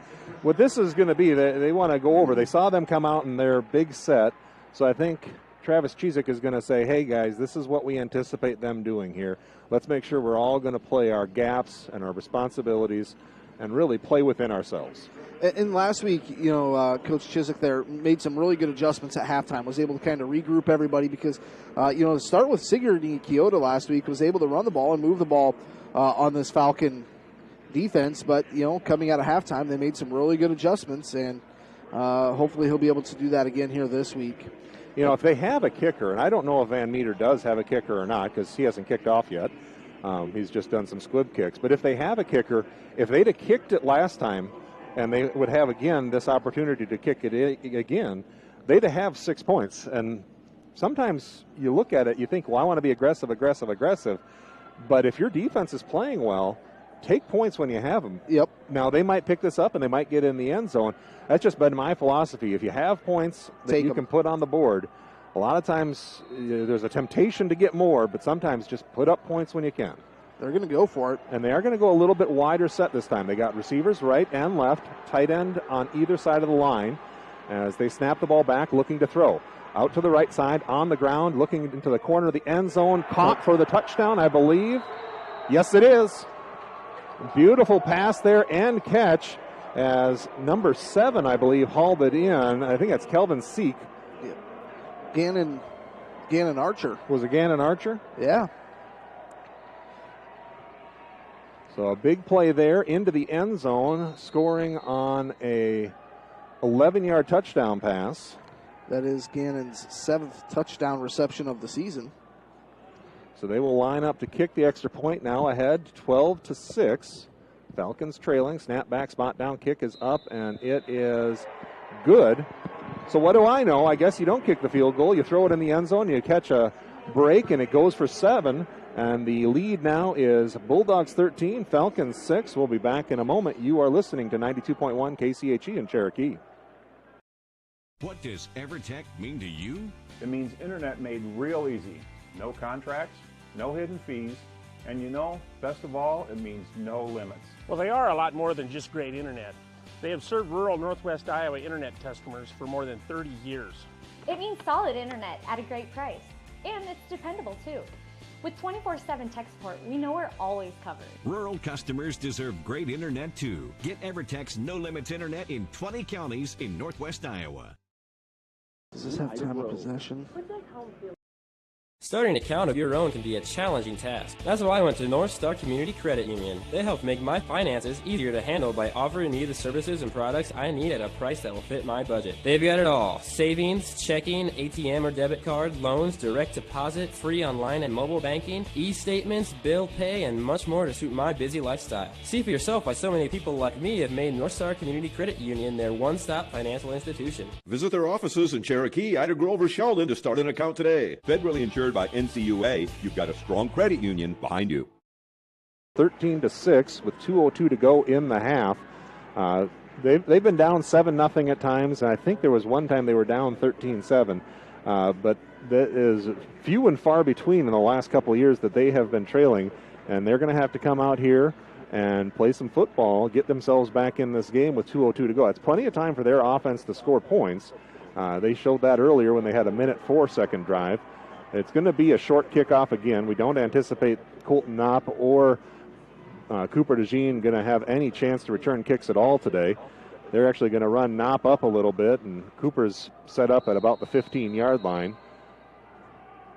Falcons are bunched up, ready to field the short little pooch kicks that they have routinely saw all year. And the reason you see that is Cooper's got 3 returns for touchdowns, and I believe Colton has 1 or 2.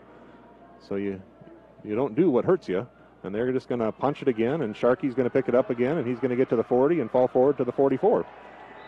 Such a good asset for this OABCIG team to have is, good hands teams, good receivers that can, field those balls and, get a few extra yards out of it. And when they're called on to block, if anybody makes the decision to kick it deep, they do that as well. So it's a multi-talented squad out here. The Falcons are trailing 13-6, needing to get on the board here. Trips left, Twins right. Ball is at the 44-yard line of their own side of the field. Snap back, Cooper looking to throw.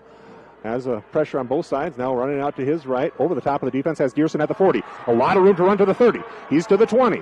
He's to the 10, and he's going to get tackled inside the 10 at the 8-yard line. And I like the decision there by Griffin to, stay in bounds there, because they'll be able to use a little bit more clock, because you don't necessarily want to score and give it right back to Van Meter. And that offense starting to come alive a little bit. That was a beautiful pass by Cooper. Stepped up in the pocket, got those linebackers to bite up. Cooper just went right over the top. Quads to the left, one to his right. Cooper's in the backfield, taking the shotgun snap. Looks like they're blitzing. They are going to come. Cooper running outside, wants to catch the edge. He's going to get bottled back up at the 10, and he is going to go out of bounds, but forward progress. He's going to lose about 3 yards on that play. Yeah, that was a tough run for Cooper. I think they all stayed home on that one. That was a designed run, it looked like, out to the left side, and just nothing doing there. He tried to put the brakes on and shift back upfield, but then he saw, there's a lot of Van Meter. There was about 3 or 4 Van Meter guys that were there ready to make that tackle. We're under a minute. Ball's at the 11. Twins to the right, three to the left. Cooper looking to throw, has some pressure behind him, throwing it out, and it is caught. No, intercepted. A good play by Easton Harms. He knocked the ball out of the defender's hands. Cooper trying to get something going, made a bad pass, and Easton Harms was able to knock it out, so it was not a completed interception. That was Isaac Roeder, jumped that route, and Easton, He doesn't make that play. That might go for 6 the other way. There was a lot of real estate in front of him. Trips to the left, ball's at the left hash. It's 3rd and goal from the 11. 9 on the play clock. Man in motion is Harms to the right side. Snap is back. Cooper is going to fake the throw, and he's going to try to do something with his legs, and nothing doing at all.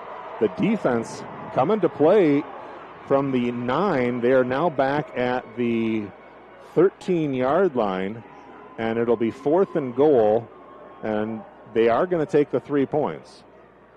I would guess they're going to take an attempt at it at least, as Wareham is going to come out. They've only got 22 seconds on the clock. 18 on the play clock. So the Falcons will, unless there's a fake here, go into the half trailing. It's a matter of whether it's by 4 or 3, or if they miss the kick, 7. Snap is back, spot is down, kick is up, and it is no good. So everything that can go wrong right now is going wrong for the Falcons as they trail at the end of the half 13-6, and Van Meter is going to come out getting the ball first in the second half. We're going to take a break. It's Van Meter 13, Falcons 6. We're at the half. Back in a moment. You are listening to 92.1 KCHE in Cherokee. Family. Swain Motor Company in Cherokee knows about family, and they have vehicles for everyone in your family, from dad to mom, and even the college kids. And our family works together every day with Swain Motor Company, Mike's Body Shop next door, and SNS Auction Services. We know your family is important to you, and at Swain Motor Company, they're important to us, too. Stop by and visit us today, downtown Cherokee, and online at swainmotorcompany.com. That's the big play. The Hoffman Agency in Ida Grove wants to wish the OABCIG Falcons good luck. They know that whether it's athletics or academics, the OABCIG students work hard.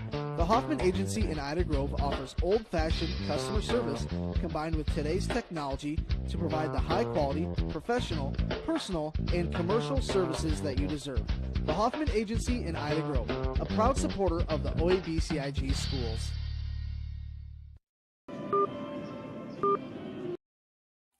I'm Mark Hansen, third-generation dealer here at Rex Chevrolet GMC in Odebo. We have been family-owned since 1925. Whether you're looking for that new Chevy or GMC or any other vehicle, please give us a call at Rex Chevrolet in Odebo or look us up online at rexchevrolet.com. Hi, this is Mick at Mark Hansen's Rex Chevrolet GMC in Odebo. This year we celebrate 100 years of the Chevy truck, and Rex Chevrolet has been selling and servicing these trucks for over 90 of those 100 years. Stop by and see us for your next Chevy or GMC truck. Hi, welcome to State Farm. What's that? Starting an account of your own can be a challenging task. That's why I went to North Star Community Credit Union. They help make my finances easier to handle by offering me the services and products I need at a price that will fit my budget. They've got it all. Savings, checking, ATM or debit card, loans, direct deposit, free online and mobile banking, e-statements, bill pay, and much more to suit my busy lifestyle. See for yourself why so many people like me have made North Star Community Credit Union their one-stop financial institution. Visit their offices in Cherokee, Ida Grove, or Sheldon to start an account today. Federally insured by NCUA, you've got a strong credit union behind you. But Falcons lost the opening drive a little bit. They got the ball first. They really didn't get much going and ended up throwing an interception. It was a long interception, almost a punt on 3rd and 10, all the way down to the 21-yard line, but that was then driven all the way down the field, 79 yards, capped off by a 20-yard run by the do-it-all running back, Dalton Van Pelt, who probably has close to 150 yards from scrimmage, all of it on the ground so far, as he has been the workhorse for Van Meter, and it was 6-0. They tried to go for a fake extra point up the middle. It was tackled short of the goal line, so it was 6-0 Van Meter at that point. The Falcons did answer back a minute and 2 seconds later on a 37-yard touchdown pass from Cooper DeJean to Easton Harms, and the extra point there was low snapped, and they tried a fire play and weren't able to get that to be complete. We were tying 6-6 late in the second quarter with 2:02 remaining. An 11-yard touchdown pass from the quarterback, Jack Pettit, to Dalton Archer was completed in the corner of the end zone on a 4th and 3. Ball was at the 11. They needed to get to the 8. Instead, they went for the goal, and they got it. The extra point was good, and they were ahead at that point 13-6. Falcons got the ball, drove it all the way down, most of it coming on a Griffin Dearson catch and run to the 8-yard line. But after a couple of negative plays, the ball was at the 12-yard line, tried for a field goal, and Caden Wareham missed it wide left. So we sit right now at the break, and for the first time this year, the Falcons do not have the lead. It's 13-6, OABCIG trailing to the Bulldogs of Van Meter. And really, Van Meter has done exactly what they wanted to do coming in. They've controlled the clock. They've kept Cooper DeJean in the pocket. And they have made the Falcon offense not perform. And we talked about getting out of your comfort zone. Right now, the Falcons are out of their comfort zone. Yeah, you're exactly right. Van Meter has been able to just come out and just drive the ball down the field. And they're led by Dalton Van Pelt as he's rushed the ball 24 times, 144 yards. That's 6 yards per carry. You do the math. And, they're just controlling the ball pretty much as they want. And the big story that jumps out to me here is that, time of possession. Yes, it doesn't take the Falcons very much time to score, but 17 minutes and 32 seconds of time of possession of Van Meter to just 6:28 for the Falcons. It just seems like the Falcons' offense has not been on the field very often. Well, it really reminds me of the Spirit Lake game a little bit right now.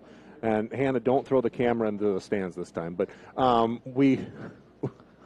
that didn't happen, Simon, I promise. Is that why that one got broken? Simon goes, why is this one? No, it worked the next week. It was not broken. It went on a trip. But no, that game, the Falcon offense was still kind of coming together on what they want to do. And there was a little bit of pressure, and Cooper had a hard time getting out of the pocket. He wasn't completing a lot of passes, but they did enough. They did enough to keep ahead. They did enough to keep their offense where they needed it to be.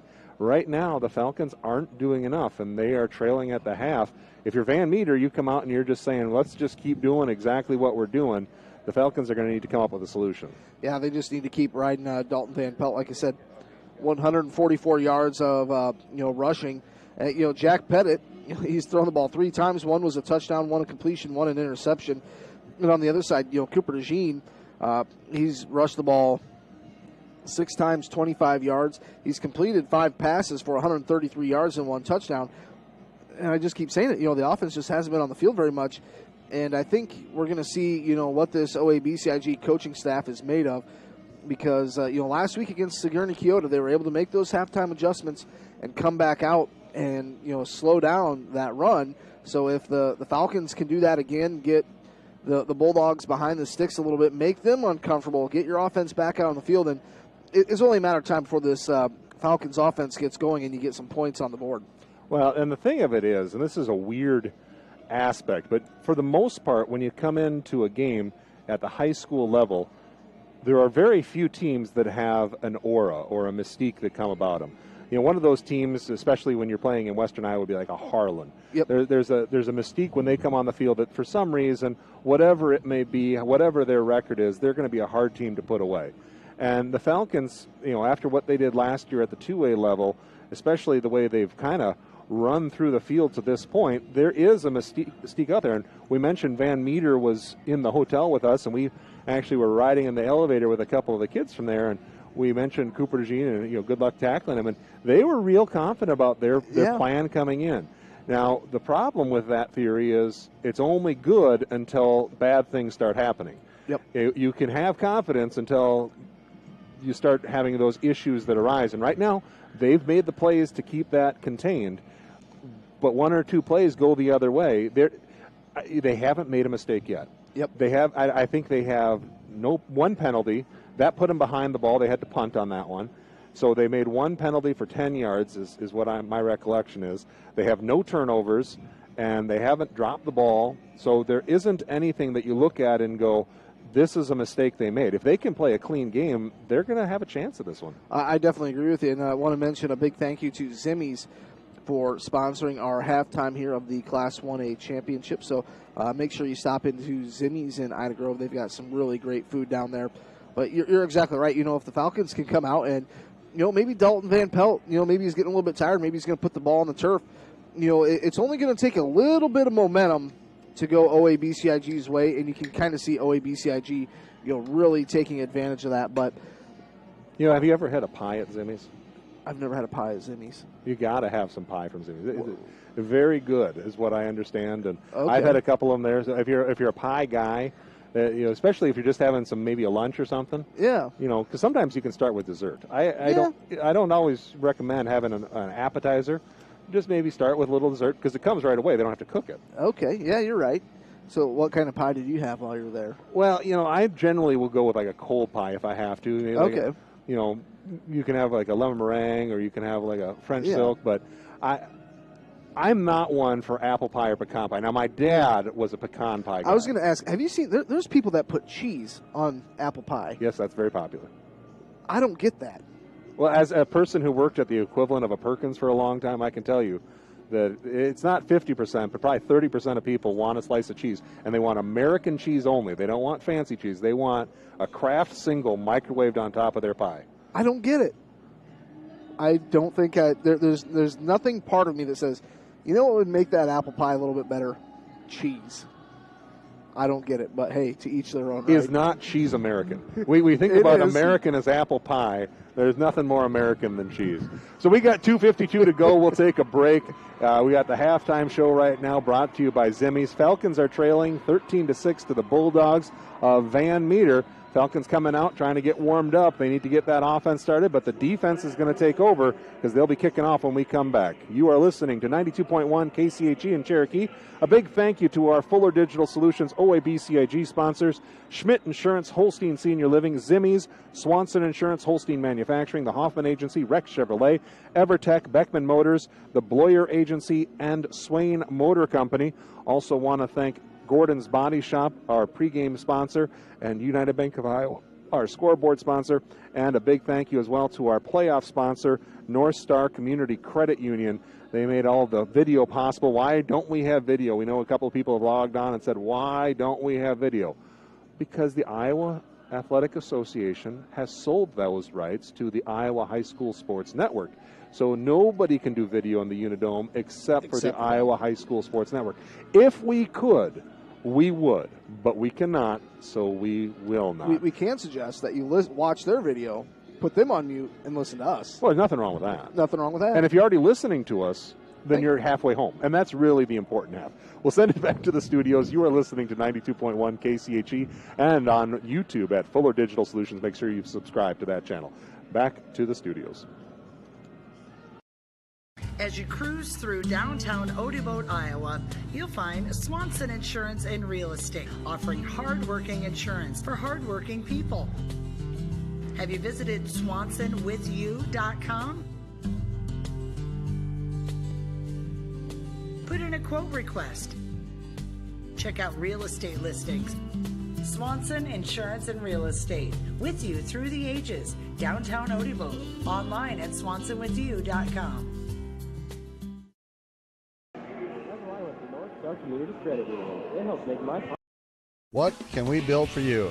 At Holstein Fabrication, we have state-of-the-art equipment and world-class Midwestern work ethic to design, fabricate, and produce metal parts, weld metals, and produce products in a timely manner. We specialize in laser cutting stainless steel sheet, plate, and now with a three-dimensional laser table, we can work with square and round tube, punch holes, and bend with extreme accuracy. What can we build for you? Visit us today and let's find out at Holstein Manufacturing, a division of Holstein Fabrication.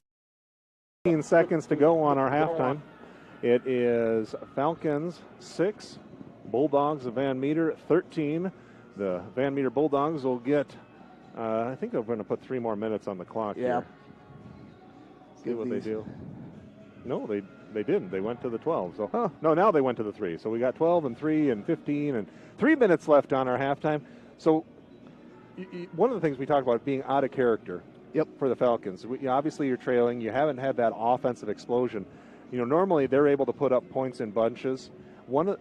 one of the aspects of that's nice is you're down by 7 points. Yeah. And I know for all the Falcon fans that are listening right now, you're thinking to yourself, well, man, we've been down before. Yeah, but you're down by 7 points. It's a one-score game. There's very few teams in the state that haven't been at some point in the season down by 7 points. And the Falcons can score 14 points in 15 seconds. I've seen them do it.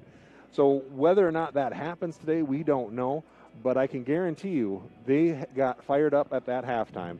They are going to come out here, and they're going to play their hardest football of the year here in the second half. And I'm excited. I keep saying it. I probably sound like a broken record, but I'm excited to see those halftime adjustments by, the defensive coach Chizik, just to see what he comes up with. Last week, they made some really good adjustments at halftime against the Sigourney Keota Cobras. And I feel like this week they're going to make those adjustments. If you can take away that Van Pelt, first down, first run for 4 or 5 yards and get second and long, third and long, it's really going to kind of put the pressure on this Van Meter team. And if you can get them to go 3 and out, right away, I feel like a lot of momentum is going to come right back to the Falcons, and they can go right down and score a touchdown. So I think this first drive, you don't win the game, coming right out of halftime, but it would be a huge momentum shift if the Falcons can run things perfectly the way they want to. I say, you can get they can have Van Meter come out and they score. The game is not over with this OABCIG squad until there's no time left on the clock. You're right. That's the thing that their offense allows them to do. Their drives typically last somewhere between 1 minute and 1 minute and 45 seconds on a game clock. So this is obviously they're in a good position to be able to come back. They just need to get that offense clicking. And what's kind of hurting them right now is Van Meter is playing very disciplined football. Yes. They are not getting out of their zones. They're not trying to do too much. You notice that, when he's got pressure, it's coming from 3 different sides. They're not pressuring him from one side. They're kind of giving him the pocket because they don't want to give him that escape route that he finds and he can take advantage of. So can they keep up that discipline? Will they play a perfect football game? Probably not. And then when they make mistakes, how are you going to be able to capitalize them? That's what I want to see. When you get that puncher who lowers the gloves and you take that shot, are they going to be able to respond to it? And you're exactly right. And to kind of go off of that, they've only had 1 penalty for 10 yards. OABCIG's had 3 for 30. 2 of those was that the first drive for Van Meter. Their first scoring touchdown drive. One of them was a 15-yard horse collar. That was a really, hurtful penalty for the Falcons. If they can erase those penalties and maybe get a penalty or a fumble or something on Van Meter, you can get momentum back to the Falcons. So the Falcons will kick off. Wareham is able to put it in the end zone sometimes, but he will more than likely kick it off deep as he steps up, foot to ball, long kick, fading back, and will be checking up and into the end zone. So we do have a touchback, and the ball will come out to the 20-yard line, and the Falcons will start their defense there. I think you're going to see Cooper coming up close to the line and Beckett as well, trying to get that safety presence and really put a stop to the run. But we'll see what the defense does here. You're right. The Falcons do have some good corners. Those guys can play one-on-one. So if you move your safeties up a little bit, maybe you got to live and die by that deep ball. So they're going to come out, twin receivers on the right side, and I wouldn't be surprised here if they don't throw deep to start, because the Falcons have been talking about the run game, but they are going to run it to Van Pelt up the middle, and he's going to pick up about 4 yards, maybe 5 to the 25. So a little misdirection. They put the receivers to the right side and run it left, and it's 2nd and 5 for the Bulldogs. Van Pelt, such a quick downhill runner. It seems like as soon as he gets that handoff, takes one stride, it seems like he's got 3 yards already. Just so quick. That offensive line has done a good job opening holes so far. And they're doing it cleanly, according to the officials. So that has been a strength for the team in white, as the Bulldogs again will come to the line, snap back, and they will get a penalty. This time should be an offsides against Van Meter. They missed a couple of those in the first half, but this time they caught them. So that'll be a 2nd and 10 now. And now, once again, here's where you have to watch for that hard count. Because the majority of the time they do come up, snap that ball right away, but every once in a while they'll go with a little bit of hard count. And I think they've got the Falcons to bite on it at least once. They got him once. They got him on that. It was a 3rd and 4, and they got him to jump across and gave him the 5 yards. And that was on that opening drive, and it was almost the next play, I think, where they got the horse collar tackle that went for another 15. So back-to-back plays give them 20-plus yards. So Van Meter will come out, twin receivers out to the right, wide set, tight ends on either side. They're going to snap it and hand off up the right side, and we're diving in there, making the play. I want to see the number coming up right at the bottom there, and he helps him up. Gio. Yeah, it was Gio Ehrig who just stuck his nose in there, and he said, you can have 2, but no more. Yeah, so now, here you go, 3rd and 8. Back in their own territory. This is a big play here for Van Meter. And you see Cooper going over and talking to the cornerback, Josh Peters. Say, hey, we got to stop him here. This is a big play. Quad receivers, 2 on either side. Van Pelt in the backfield. They fake the handoff, pressure in the face, over the top of the defense, and they are going to go through the hands of Beckett DeJean, but that is going to be forcing a punt here. It'll be 4th and 8, and this is what you wanted. Yep. 3 and out. And I'm not sure, did Beckett DeJean maybe get just enough of a fingertip on that to knock it away from Chris Schreck? Oh, he did. He thought he was going to have an interception. Instead, it bounced off. Let's see here. Just got enough of it. So looks that like 4th and 8, lined up deep to punt. And again, whether they'll punt or not, I don't know, to the defensive backs as they put foot to ball. And they are just going to try to angle a kick, and it's going to go out of bounds. They're just conceding that we're going to give them the ball near the 50-yard line. Yep. Let's see where they mark this. Maybe the 40, right on the 40. That's a. Yeah. Well, I'm not one to make bones, but that is a terrible spot. It's so hard. It was caught out of bounds at the 37-yard line, and it was angled from the right hash. There's no way that was a straight line, but that's okay. Maybe it was that mystery bullet that killed JFK. Twins to the right, trips to the left as that was weaving in and out. And Cooper, looking to the right side, has a man. It is thrown low, and it was incomplete. Tried to get it across the field to Colton Knopp. Little wide receiver bubble screen and nothing doing. Yeah, Cooper just left that one a little bit too short. Trips to the left. Make it quads on the left side. Ball's on the left hash. One out to his right. As they move Harms over to the right side as well in motion. Cooper looking to run up the middle. That's a dangerous play. And it's not a fumble. It's a pass. The officials didn't blow the whistle right away. And it'll bring up a 3rd down. They tried to get the bubble little shovel pass there and wanted to hit Dearson up the middle. It was incomplete. Ethan Fisher almost had the interception. Now it's a 3rd and 10 here. Now we're going to see maybe Cooper use those legs. Trips to the right, 1 to the left. As Dearson stays into block, and he's going over the top of the defense, wants to go deep, over the top, and it is caught by Harms. Yes, it is. That is a high point right there. That wasn't the most perfect ball that Cooper threw, but he put it right where Easton could jump up and make that play. Throws it across his body, across the field. Position definitely went to Van Meter, but Harms just battled and made it a catch. And he trapped it against his hip. Trips left, Twins right. Cooper going to fake the throw, and he's going to run up the middle. And there's just no space for him right there. No. Normally, that's a play that gets DeJean 5-10 yards easy. And right now, he just can't get anything up the middle. This linebacker staff by Van Meter doing a good job containing him. Dearson in the backfield, trips left, 1 to the right. Cooper takes the shotgun snap, rolling to his left. He's got Dearson to give him a little extra time. To the side of the end zone, caught touchdown. Colton Knopp. Nope, Easton Harms. Why not? Easton Harms. When in doubt, Easton Harms. He hasn't got 3 yet today. He's only got 2, so he'll get 1 more. And it's 13-12. The Falcons now trailing by 1 as they are an extra point away from tying this ball game up at the 9-10 mark of quarter number 3. That is a Holzhauer Motors touchdown drive. 12-yard pass to Harms, his 2nd of the game. Snap back, DeJean sets. It's up and no good. Wide left again. Pulled it left, so it is a 1-point game, 13-12. Falcons trailing by a point. And with 9:10 remaining, you are listening to 92.1 KCHE in Cherokee. Back in a moment. Here are a few Facebook reviews from Zimmy's Bar and Grill in Ida Grove. Best prime rib I've ever had. From appetizers and drinks, meal and price, all was great.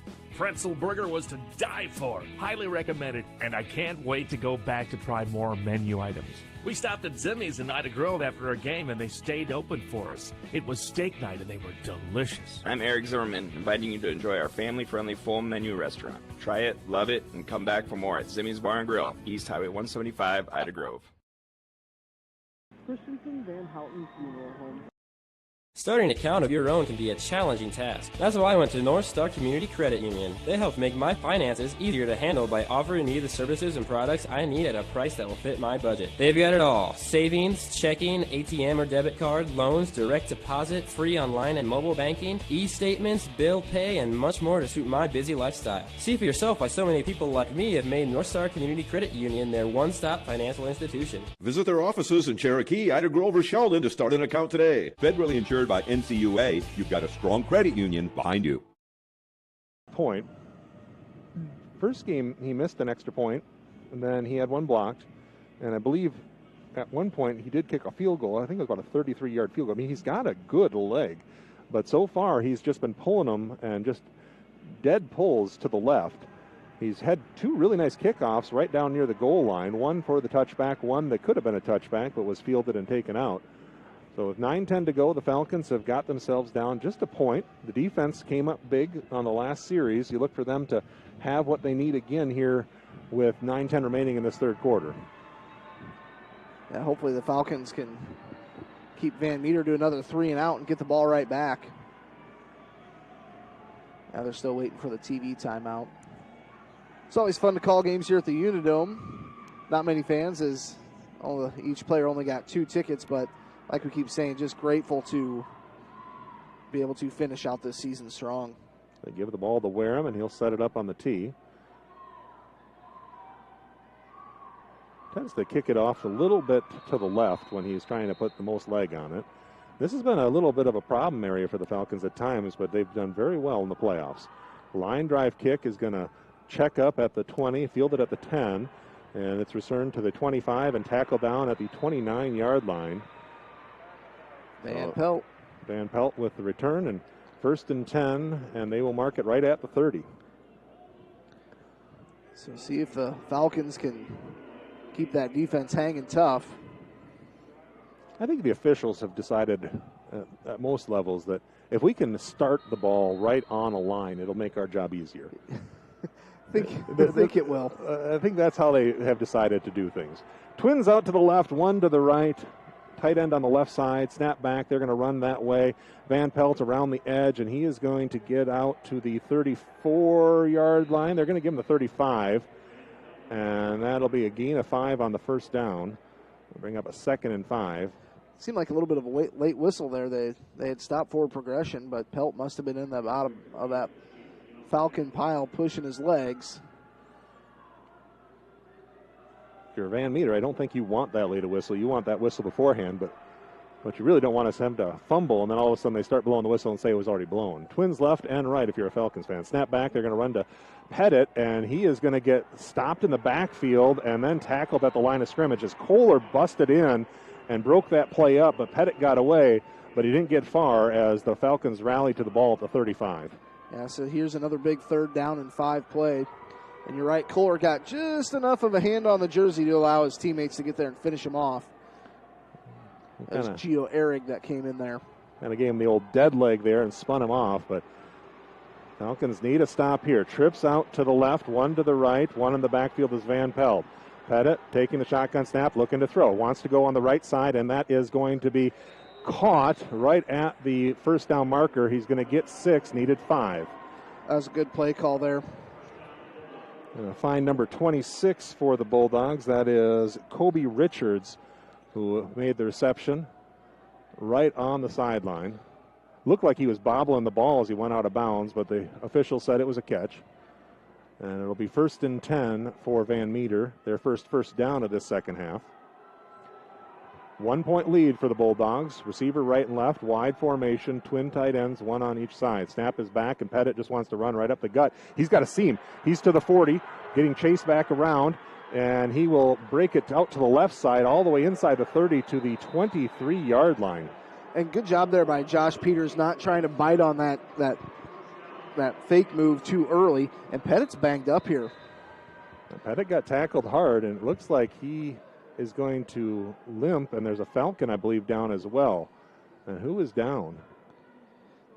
60.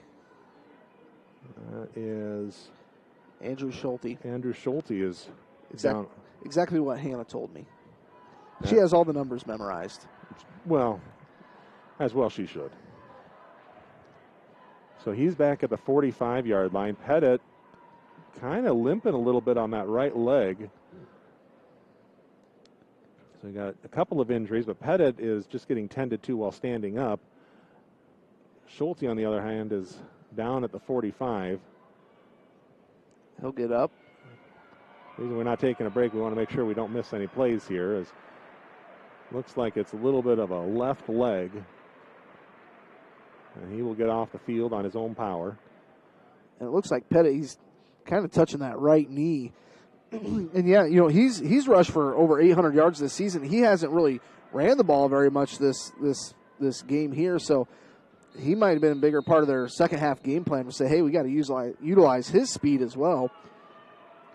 He broke off a big run there. So it'll be right at the 23-yard line, 1st and 10. Falcons getting close to that red zone from Van Meter.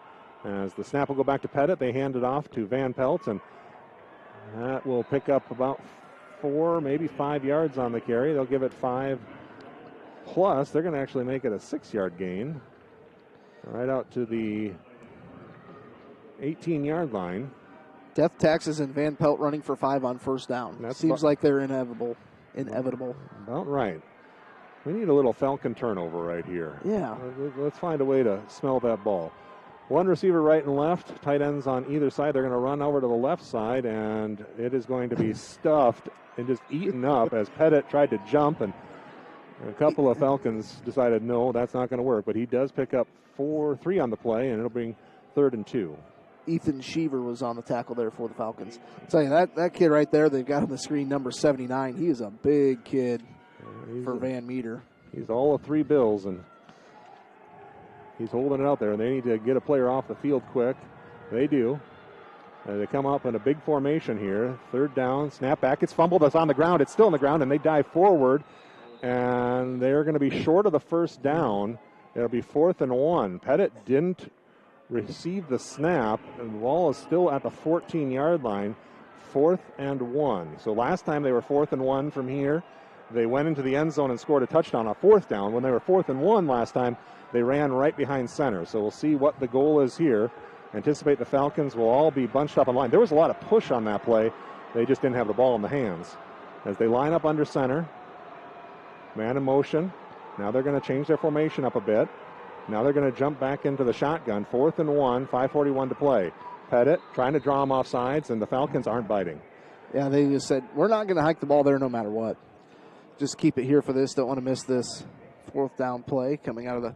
Well, they're going to do a TV timeout, but we can keep it here if you want. It's up to you. Well, we'll take a TV timeout break. 1-minute break here. We'll take that.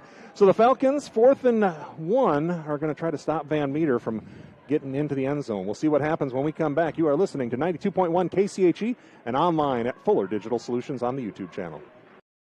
Life is about caring for one another, loving one another, being there for family and friends. At Holstein Senior Living, we are here to provide that little extra care while you live life to the fullest. Wake up when you want. Participate in daily activities at your discretion. Eat meals on your time, which includes an all-day breakfast menu. All with the comfort of knowing there are trained professional staff available at any time for the little extra caring things that may require a helping hand. Holstein Senior Living, offering assisted and independent living options with care. UA, you've got a strong credit union.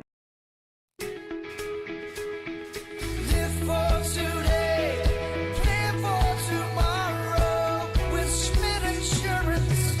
As an independent agent, I work for you, helping you find the right coverage with the best companies at extremely competitive rates. I'm Jared with Schmidt Insurance in downtown Dollar Creek. I offer a complete lineup of insurance products including home, auto, farm, commercial, as well as life and retirement. For a no obligation quote, call me at 365-2535.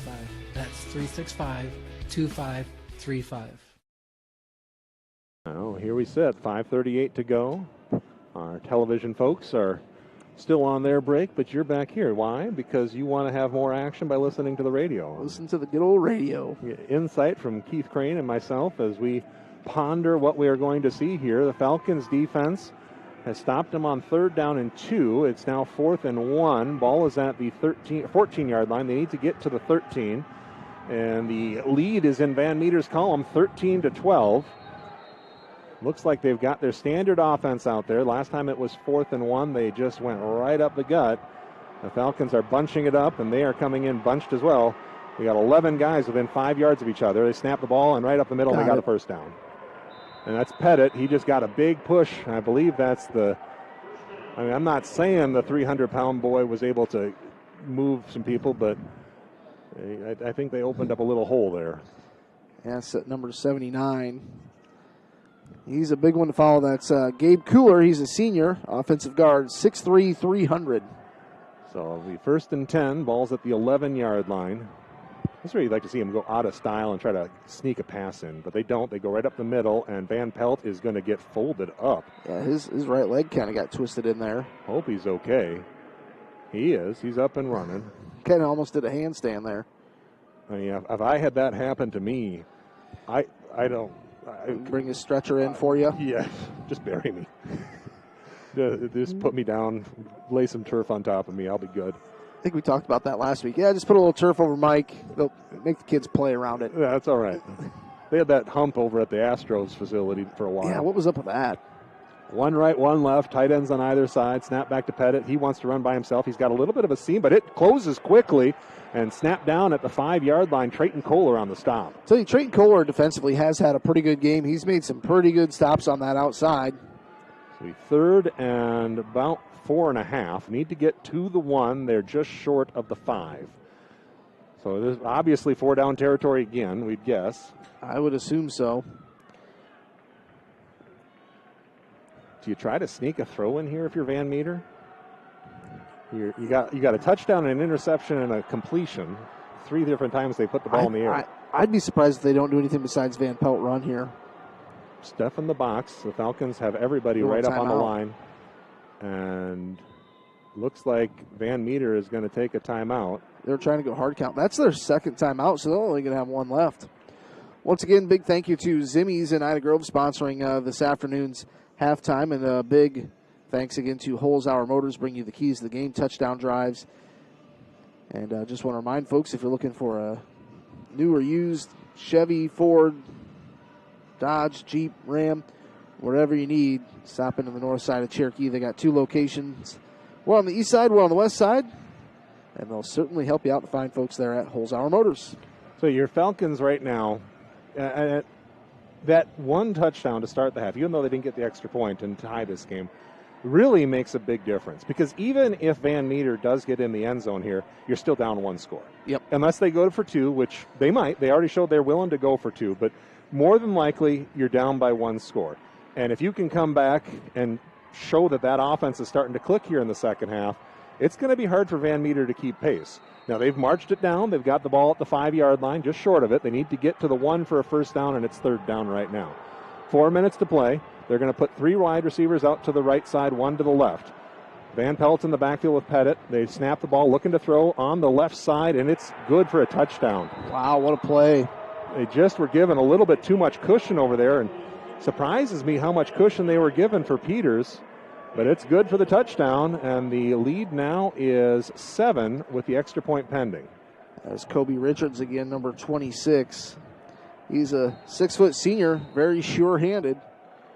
So Richards with the touchdown reception. They're lining up to go for the extra point, but that doesn't mean much. They faked it out of the formation to start with 3:56 remaining here in quarter number 3. Snap back, spot down, kick up. It is good. And the lead is 8. It's 20-12. The Bulldogs on top here in quarter 3. You are listening to 92.1 KCHE in Cherokee. Back in a moment. Starting an account of your own can be a challenging task. That's why I went to North Star Community Credit Union. They help make my finances easier to handle by offering me the services and products I need at a price that will fit my budget. They've got it all. Savings, checking, ATM or debit card, loans, direct deposit, free online and mobile banking, e-statements, bill pay, and much more to suit my busy lifestyle. See for yourself why so many people like me have made North Star Community Credit Union their one-stop financial institution. Visit their offices in Cherokee, Ida Grove, or Sheldon to start an account today. Federally insured by NCUA, you've got a strong credit union behind you. The guy that was with me didn't know how to do.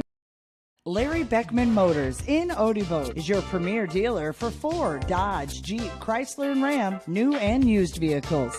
Their dedicated sales staff, knowledgeable finance associates, and expertly trained technicians are all here to make your experience fun, easy, and hassle-free. We're proud to be family-owned and part of our local community.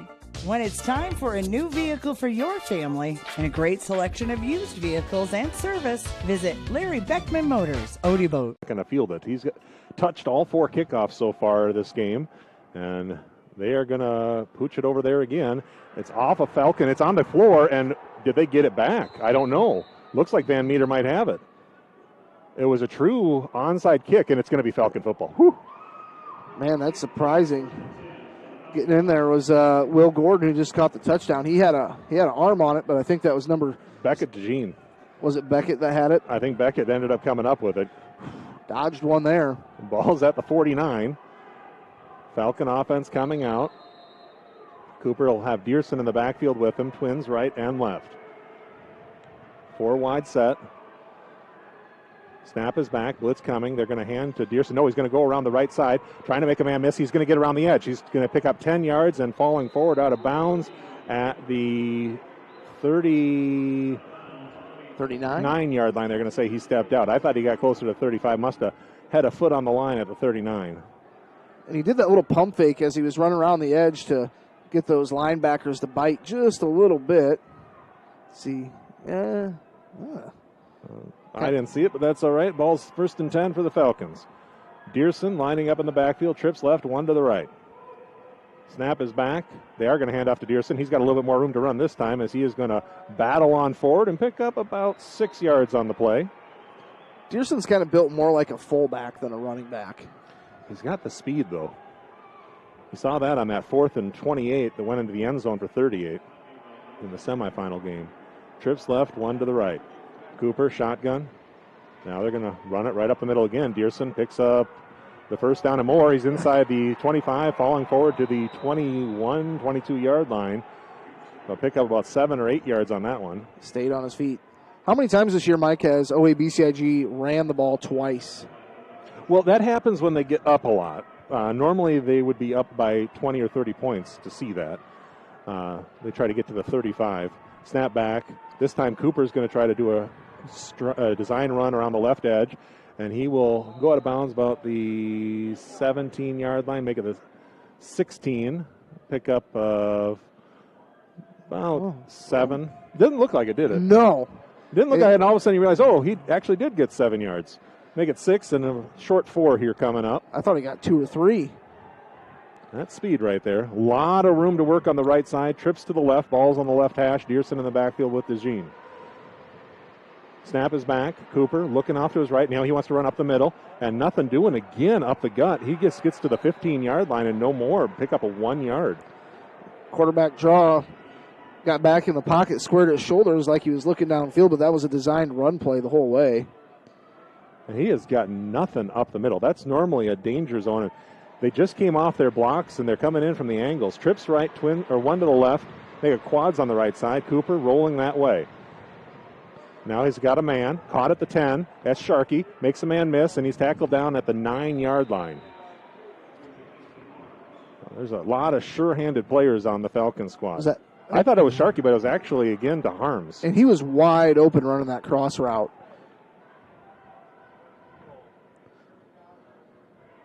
Trips on the left. They get Twins to the right. Trustwell's in the slot on the left side. Now Dearson's going to come over and make it quads on that side. Ball's on the right hash. Snap back. Cooper rolling to his left. Wants to throw. Left corner has a man. Caught. Touchdown, Easton Harms. What a catch. And what a throw by Cooper just to put it right in that little window. Well, there you go. He's got his 3 touchdowns. He's got his 3. That's what he does in the Dome. He just gets his 3 touchdowns. And we are 2 points away from a tie ball game. It's 20-18. Well, that was a long drive. What did that take? We had 3:56, now 2 minutes. So that was a 2-minute drive. And I'm not surprised to see OABCIG go for 2 here. They've had issues kicking the football, and it's a 2-point game. Why not? When it's this close, I think you might see a Cooper run, but we got quads to the right, 1 to the left. Cooper dropping back, looking to throw. Now he's coming across, trying to get it in the air, and it is defended well. Good defense. The lead will remain at 2, as going over the top there was Ben Gilliland, and he made the play against Dearson. So we sit 20-18, 2 minutes remaining here in quarter number 3. Falcons trail by a deuce. We'll be back in a moment. You are listening to 92.1 KCHE in Cherokee. Seasons change, but a farmer's work never does. The Bloyer Agency, or local Grinnell Mutual member insurance company, tips their hat to those who help ensure we can all eat tomorrow. We are proud to offer the coverage they need to keep growing, and we're full of gratitude. So we're taking this moment to say thank you for bringing in the harvest today for a well-fed world tomorrow. Trust in farming. Trust in the Bloyer Agency in Odobolt. Trust in tomorrow. Contact the Bloyer Agency today. Trust in Tomorrow is a registered trademark of Grinnell Mutual Reinsurance Company. A great team. What does EverTech mean to you? It means internet made real easy. No contracts, no hidden fees, and best of all, it means no limits. Well, they are a lot more than just great internet. They have served rural Northwest Iowa internet customers for more than 30 years. It means solid internet at a great price. And it's dependable too. With 24/7 tech support, we know we're always covered. Rural customers deserve great internet too. Get EverTech's no limits internet in 20 counties in Northwest Iowa. At the 8-yard line, which will bring it out to the 35-yard line for Van Meter, and that's what they'll take over. And I think that might be about their best field position of the game to start a drive. And important for the Falcons once again here, come out and got to come up with a defensive stop. Last drive, Van Meter was able to run down the field, and then they capitalized on a pass into the end zone to Richards, which went for the 6. And the extra point gave them the lead, and the Falcons have answered back with 6, but they didn't get the extra point, so that's why they trail by 2. Pettit handing off Van Pelt up the middle, and he is going to pick up about 3 yards to the 38-yard line. Gio Ehrig in there, along with Zach Heemer on the tackle for the Falcons. Yeah, that time the Falcons brought both Beckett and Cooper right up to the line of scrimmage. Trying to get their defense to get the stops they need. So it'll be 2nd and 7 here. Need to get out to the 45 for a first. Pettit has 2 receivers to his left. They're going to run. Pettit is going to keep it, and just about ripped out of there by Beckett DeJean. Cooper, number 1. Cooper wanted to get that ball out, but he falls forward, picks up maybe a yard and a half, and makes it a 3rd and 5 here. And they brought Cooper right up to the line of scrimmage and almost used him as like a second defensive end on that side. This is where Van Meter, they don't really want to throw, but I think OABCIG is selling out to the point where you kind of have to throw. Yep. Leaving no safeties back there. And they've kind of picked on, Josh Peters, I think, a couple times, so see if they try and do that again. Twins out to the left, tight end back. They're going to throw, looking to roll out right side, want to go. Now he's going to try to run with it, and he is going to be stopped short of the first down unless they... Ooh, this is close. They're going to give him... I think he's going to be short. They need to get right to that. I think he's going to be short by a half yard, and that's going to bring up a 4th down here. And 4th and inches. About a half a length of a football. It was a good spot. He was short. I think he was close. I could have been about 6 inches back behind that. But again, we're going to have the time run out in the quarter. And for a 3rd straight quarter, the Falcons are trailing. 20-18 is our score. Bulldogs are on top. We'll be back with the fourth quarter in a moment. You are listening to 92.1 KCHE in Cherokee. Starting an account of your own can be a challenging task. That's why I went to North Star Community Credit Union. They help make my finances easier to handle by offering me the services and products I need at a price that will fit my budget. They've got it all. Savings, checking, ATM or debit card, loans, direct deposit, free online and mobile banking, e-statements, bill pay, and much more to suit my busy lifestyle. See for yourself why so many people like me have made North Star Community Credit Union their one-stop financial institution. Visit their offices in Cherokee, Ida Grove, or Sheldon to start an account today. Federally insured by NCUA, you've got a strong credit union behind you. Hi, I want to switch to Family. Swain Motor Company in Cherokee knows about family, and they have vehicles for everyone in your family, from dad to mom, and even the college kids. And our family works together every day with Swain Motor Company, Mike's Body Shop next door, and SNS Auction Services. We know your family is important to you, and at Swain Motor Company, they're important to us, too. Stop by and visit us today, downtown Cherokee, and online at swainmotorcompany.com. Today, so far, every one of these fourth downs has gone the way of Van Meter. The Falcons are looking to get one back in their column here. It'll be fourth and about 7 inches, maybe a foot. Looks about like a football length down there, doesn't it? I think it got a little bit wider when they came to this side of the field as they switch it during the quarter break. Score is 20-18. The Falcons are trailing by 2 to the Bulldogs of Van Meter. We were tied at 6 at the end of 1, so I apologize. I was wrong. They've only been trailing for 2 quarters. And the Van Meter squad took the lead in the second quarter, took the lead into the half, and have maintained the lead here through the third quarter. It's just 2. It was at the break a lead of 7. And Van Meter trying to keep that offense on the field. They have a 4th and a foot here. So far, when it's been 4th and a foot, Keith, they've just decided to run right behind their big offensive line. They've got some big boys down there.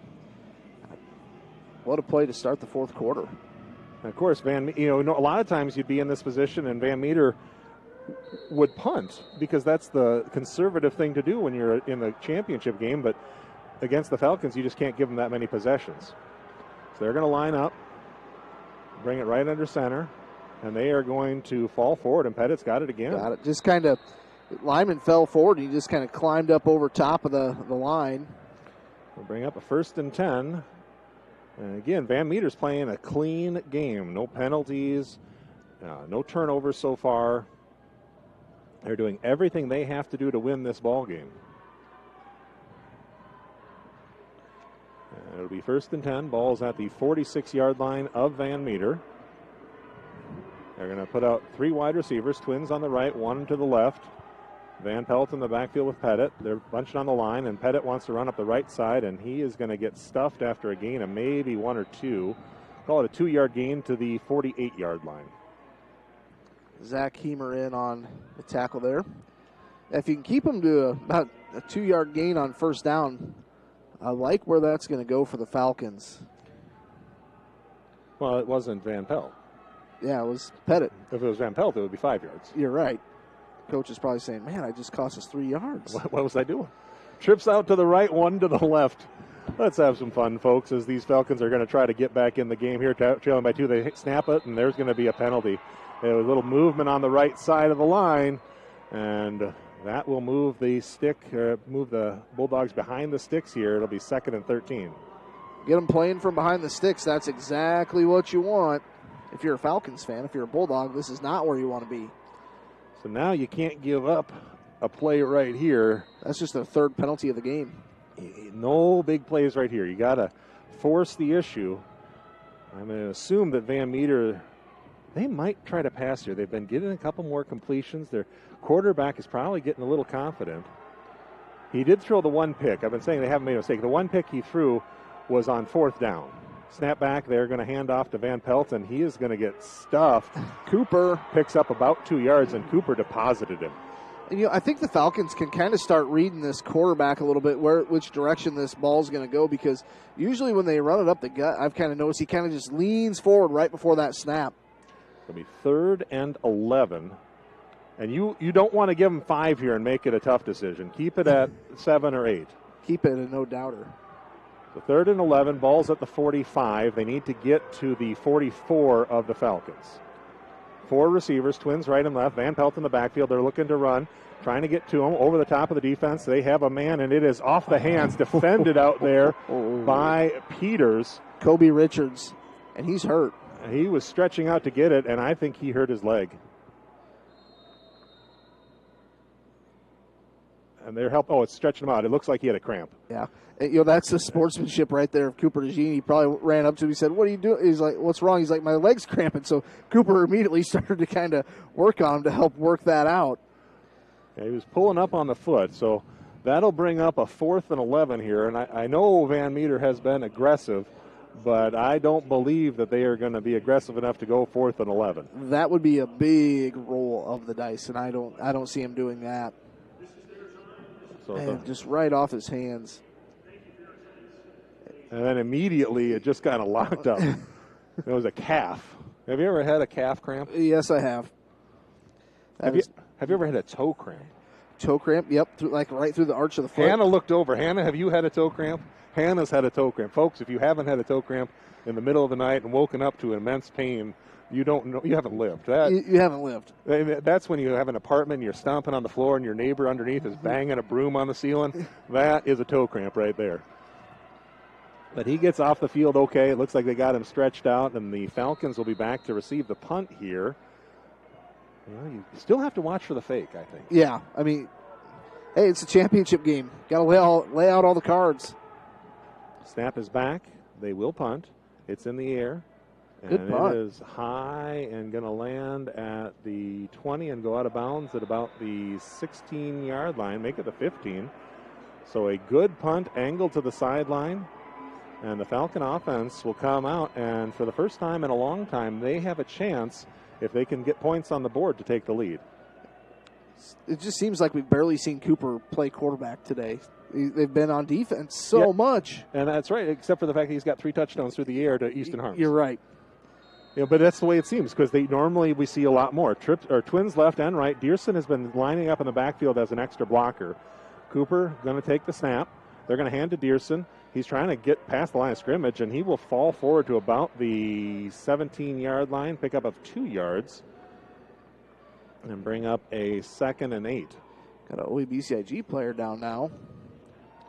And that is a lineman, and they don't have... Number 76. Is Luke Swanger. See what they're working on here. Looks like he might be working on lower body as well. And probably another ankle. So a little injury, and he will get up on his own power and walk off. So might have been a little twisted ankle there, but hopefully he can get back out and got it loosened up, and he's walking fine. You twist your ankle sometimes that first 5 seconds, like, did I break something? Yeah. And then the next day it hurts more. If you can keep it loose and keep it warm, you'll be in good shape. Quads out to the left, 1 to the right. Napa's on the right side.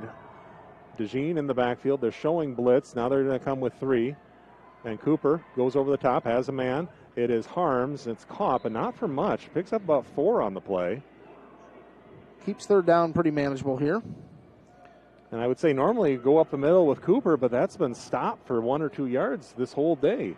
And they are going to bunch it up to the left side. They've got 4 wide receivers on the left. The ball's on the left hash, and the receiver to the right is right there as well, over the middle, and it is incomplete. I think it's skipped in there. Yeah.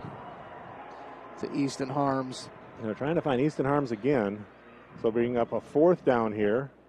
We'll assume they're going to punt. Yeah, 8:50 to go. It's still a 2-point lead here. So the Falcon offense had a chance to get the lead if they could have got points. They do not. And now Van Meter probably going to get the ball back here.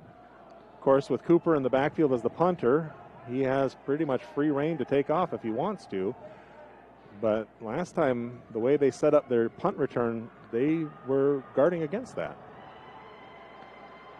So the snap is back, and Cooper is going to punt. Long high kick is going to go over the top of the defense and land and start to roll It is going to be stopped at about the 9-yard line. Let's see where they mark that. So a nice kick all the way down at the 9-yard line is where Van Meter will take over. And we have a timeout on the field. We'll take one as well. It's 20-18. Van Meter on top of OABCIG. 8:38 to play in the ball game. Back in a moment. You are listening to KCHE 92.1 in Cherokee and online Fuller Digital Solutions YouTube channel. The Hoffman Agency in Ida Grove wants to wish the OABCIG Falcons good luck. They know that whether it's athletics or academics, the OABCIG students work hard. The Hoffman Agency in Ida Grove offers old-fashioned customer service combined with today's technology to provide the high-quality, professional, personal, and commercial services that you deserve. The Hoffman Agency in Ida Grove, a proud supporter of the OABCIG schools. 5 Ida Grove. Hi, I'm Mark Hansen, third-generation dealer here at Rex Chevrolet GMC in Odybo. We have been family-owned since 1925. Whether you're looking for that new Chevy or GMC or any other vehicle, please give us a call at Rex Chevrolet in Odybo or look us up online at rexchevrolet.com. Hi, this is Mick at Mark Hansen's Rex Chevrolet GMC in Odybo. This year we celebrate 100 years of the Chevy truck, and Rex Chevrolet has been selling and servicing these trucks for over 90 of those 100 years. Stop by and see us for your next Chevy or GMC truck. Back here again with 8:38 to play, fourth quarter. Van Meter has ball inside their 10-yard line. Ball's at the 9 as the Falcon offense just kind of sputtered on that last drive, went 3 and out, and now it's back in the hands of the defense. They can't allow any more points at this juncture in the game. No. You know, and if they do allow points, they got to allow them quick. So it's kind of a catch-22. You don't want to give up any points. Yeah, that's almost a must. But if you do give them up, you can't give them up on an eight-minute drive. No. I'm calling for a Van Meter turnover. They've played mistake-free all game. It's time for a Van Meter turnover. Even the turnover they did have was actually hurt the Falcons, because instead of having the ball at the 20, they had it at the 1. So receivers right and left, wide formation, handoff to Van Pelt up the middle. He's got a little room to run, and then it's stuffed back down. Pickup of about 3 yards on the play. To the 13. They're going to give him 4. He's just so consistent up the middle between the hash marks. Well, it wasn't 5, so we look on the bright side. Yeah. Both Life of Brian, always look on the bright side of life. Wasn't 5 yards, it was 4 yards. Brings up a 2nd and 6. Are you looking forward to Thanksgiving? We'll see. It should be fun. It's just going to be a lot different this year. Yep. Trips to the left, 1 to the right. Falcons bunched up near the line. Snap back, hand to Van Pelt again up the middle, and he is going to get tackled short of the line to gain. Ball is at the 18-yard line. Pick up another 4 yards, make it 5. About a yard to go. That'll be 3rd and 1. So we anticipate a little sneak up the middle. 7:46 remaining as we start watching that clock for the first time in a long time for a Falcons team. They're going to bring in an extra lineman. Beckett DeJean is going to sit down. Bring in one more guy on the line to try to bottle this up here as they put receivers out to the right and left. Tight ends on either side, wide formation. They're going to go shotgun. They're going to try to run it up the right side, and they've got a lot of room to run. And it is going to get out to the 37-yard line. So Pettit creased in there behind the scene, and he was able to break free from that line untouched and clean, and he picks up about 25 on the play. And Cooper originally started on the left side of the line where that run was going to go, but he saw something, make him think it was going to come the other side, so he switched sides. So it ended up being a big play for Van Meter. They come out again, twins left and right. One in the backfield is Van Pelt. Pettit taking the snap. They hand off to Van Pelt, and he is going to get tackled the line of scrimmage, falls forward to the 40 for a pickup of 3 yards. Under 7 to go. They'll bring up a 2nd and 7. So now we're in 4-down territory for Van Meter. They've just been so consistent, ground and pound the football. Haven't been uncomfortable on offense too many times. Been 2 or 3 times where they've played behind the sticks and really had to throw, but and they looked uncomfortable in those positions. Yep, they've thrown 1 interception in that. They're going to come out. Tight ends on both sides, wide set. 1 right, 1 left for receivers. Quarterback Pettit taking the shotgun snap, wants to run up the right side. Oh. And he breaks through the line, gets about 1.5 yards, maybe 2. Cooper kind of had a hold of the back of his jersey there. It'll be a 3rd and 5 here. Ball is right at the 42-yard line. Need to get to the 47. This is a big play here. Don't want to get this close. They want to keep this 3rd and 3 or more, or 4th and 3 or more here. 5:51 and ticking. A little confusion on the Van Meter sideline. They only got 10 seconds left. They only have 1 timeout left. They don't want to burn it here. They come up to the line, 5, and they are going to burn it. That's a smart play by the coach. Yeah. You can't take him on the bus, and this is a big down. So we'll take a break. 5:40 to play, 20-18 the score. I don't know if this one's a TV timeout. We can keep it here. We can keep it here? We'll Keep it here. So, 3rd down and 5. What are you thinking for the Van Meter squad? Are they going to try to do that little maybe 5-yard pass on the outside? I'm thinking maybe something. I think they want to keep it on the ground because that's what they're comfortable with. I'm thinking a little misdirection with their running back, Van Pelt. Maybe a play-action quarterback bootleg, if that makes sense. Okay. Because they've kind of done that a few times. Pettit is sneaky fast, and he has rushed for over 800 yards this season, and he's busted a couple longer ones here today. So, if I'm Van Meter, I'm going to use Van Pelt. He's been your workhorse here all morning and into this afternoon. I'd run a little misdirection with him and maybe take off with Pettit. Falcons have all 3 of their timeouts. Still plenty of time. 5:40 to go. Van Meter obviously has got a game plan, and they're sticking to it. I could be wrong. They could throw the ball. They're going to come out with 2 wides. No, they're going to. This is a new quarterback. Number 7's in there, Gannon Archer. So they got a little wildcat set up here as they're going to snap the ball, and Archer's going to look to throw, and he is going to launch deep down the sideline. It is going to be incomplete, and they're going to throw a flag. They're going to throw a flag on Easton Harms. And Cooper's over there saying, hey, who is holding who? And I think it was actually the offensive player holding back on Harms. Yeah. It was not on Easton Harms. That's a bad call. That was a terrible call.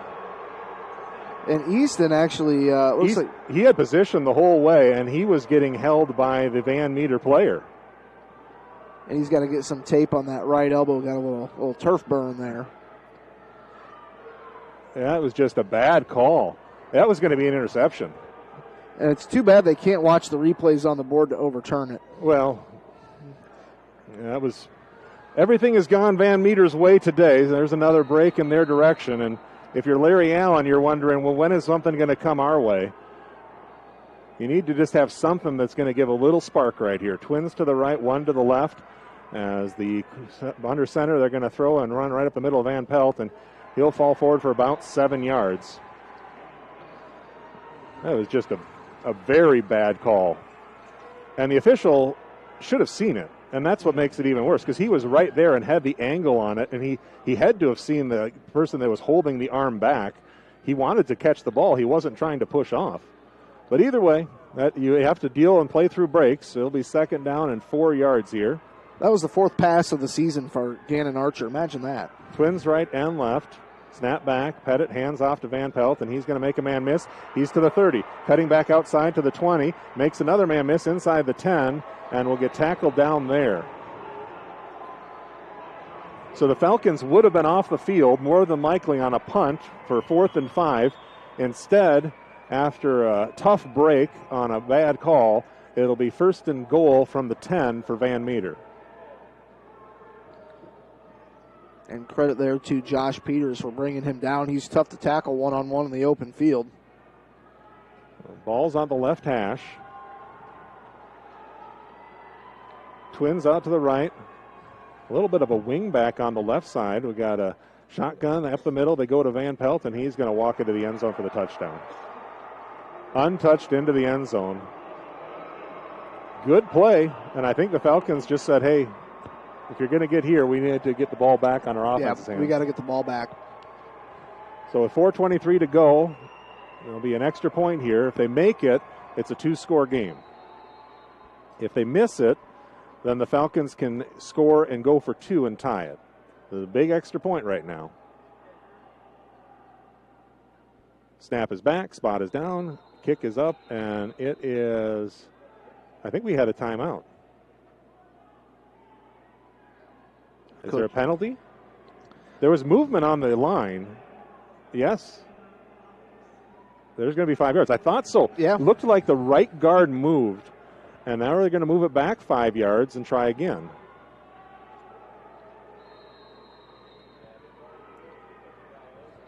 Maybe Easton Harms, you're feeling bad right now, but you didn't do anything wrong. No. Defended that perfectly. Again, they're lined up for the extra point. Snap back, spot down, kick is up, and it's blocked. Cooper got there. And the dead ball. So now it's just a one-score game. So 4:23 to play. Falcons will get the ball. They have more than enough time. Yes. More than enough time. They have all 3 of their timeouts, and it's an 8-point ball game. And we have a TV timeout on the field. So we'll take a break as well. You are listening to KCHE 92.1 out of Cherokee. You're also online at YouTube's Fuller Digital Solutions. Back in a moment.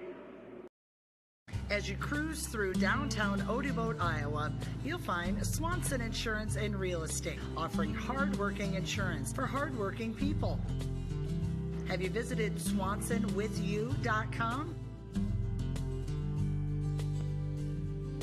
Put in a quote request. Check out real estate listings. Swanson Insurance and Real Estate, with you through the ages. Downtown Odeboat, online at SwansonWithYou.com. Christensen Van Houten Funeral Homes. What can we build for you? At Holstein Fabrication, we have state-of-the-art equipment and world-class Midwestern work ethic to design, fabricate, and produce metal parts, weld metals, and produce products in a timely manner. We specialize in laser cutting stainless steel sheet, plate, and now with a 3-dimensional laser table, we can work with square and round tube, punch holes, and bend with extreme accuracy. What can we build for you? Visit us today and let's find out at Holstein Manufacturing, a division of Holstein Fabrication. Game. It's 26-18. Van Meter scores. Extra point blocked after a 5-yard penalty. And the Falcons will come out getting the ball here. More than likely, they'll get the ball about the 45-yard line because that tends to be what Van Meter's willing to give them. And you got to remind your hands, guys, hey, just fall on this one. And they might even put more guys closer to the box, to be honest. Because the last time they actually tried an onside kick. I mean, if you're going to give it to them at the 40, why not try for the onside kick and get it at the 50? You're right. You know, so they're going to bunch up everybody right there within, they've got 9 guys, and Cooper's actually coming up, and he's going to play one of the up guys. He's lined up at the 40-yard line. We'll see if Van Meter notices that Cooper's not back. Maybe they will notice and kick deep. If they do, Colton Knopp can catch and run, and they got Beckett DeJean back there as well. He's got legs, and they are going to kick off deep because Cooper came up, and it's going to go over the head and out of bounds. Yeah, so that, the flag went out comes of out, bounds. so the ball will be at the 35-yard line. So the Falcons will get the ball 1st and 10 at the 35-yard line. We'll assume that they will take it there. No time comes off the clock. Still 4:23 remaining. Yeah, there's 4:23 left in this ball game. The Falcons have 3 timeouts left, down by 8. So we'll see if they can have one of their longest drives of the year and take up the whole time. If they're going to score, it normally happens in a minute or two, however. So I would anticipate the offense getting going here. It's all 4-down territory. Trips, quads to the left, 1 to the right. Cooper back, pump fake to the right side, wants to go deep over the top of the defense, has a man. It's Colton Knopp, and they were tackling him before he caught the ball, and there's not a flag. Yeah, the Falcons fans in the stands don't like that no call on pass interference. Yeah, Colton he had a good read at it, had that hand right on him. And they went right over his back before the ball got there, and he was holding him the whole way down. And the defensive back didn't even turn back to look at the ball. Well, there's a couple of replays of it. So trips to the left, 1 to the right. Cooper again in the backfield taking the snap. Going to take the 1st down yardage as it'll get out to the 47-yard line to Trust Wells. And he's a good weapon to have back. He hasn't been there for a couple of weeks and now back able to play. First time we've called his name tonight. 1st and 10 Falcons, 4:11 to go. Quads out to the left side, 1 to the right side. Cooper's wondering if the officials are coming from a city with a white and blue football team. Over the middle again, has a man and a lot of space to run as Dearson makes one man miss, and he's going to make another man miss. He's to the 20. Why not go one more? And he will go out of bounds at about the 9-yard line. He just kind of reminds me of back in the day, like when Mike Allstock gets open field in front of him. He's quick, but he's not afraid to. Well, he gets hit and he slows down, and then he immediately gets back to speed again. Yeah, watching this replay here, he was wide open. One stiff arm. 2 stiff arms. And shook a tackler off from behind. And then went down at the 10-yard line, 1st and goal from the 11. Snap back, Cooper wants to run, and just nothing up the middle. They've tried that play about 5 times, and I think they have a total of -3 yards on it. Yeah, Cooper just not much there in the middle. That's to credit that D-line. You know, this Van Meter team, they've got some big kids on that O&D line. So the Falcons trying to get that offense going. They need to get in the end zone. There's 3:35 on the clock. Trips to the right, twins to the left, ball's on the right hash. Cooper hasn't got his wheels running today at all. Snap is back, blitzing from the left side. They're picking it up over the top of the defense. Oh, and it goes through Easton Harm's hands. That was a touchdown all day. But the good news is it's only 3rd down. So 3rd and 10. They can get a 1st down at the 1-yard line.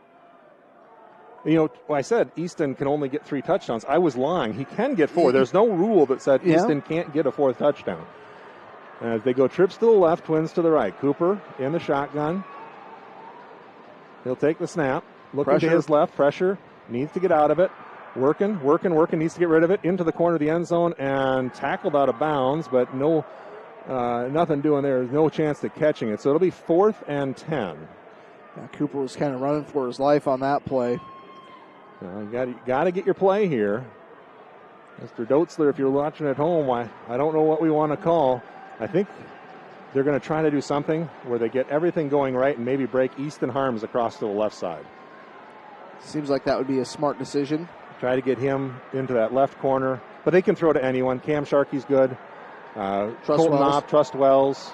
Everybody's a good receiver. Dearson's been very good in this playoff run. Back, DeJean looking to throw, pressure up the middle, gets around the edge, makes one man miss, he's to the 10, he's going to score. Walks into the end zone, and they throw a flag. What is that flag going to be? They throw a flag on Dearson. They're going to say he held.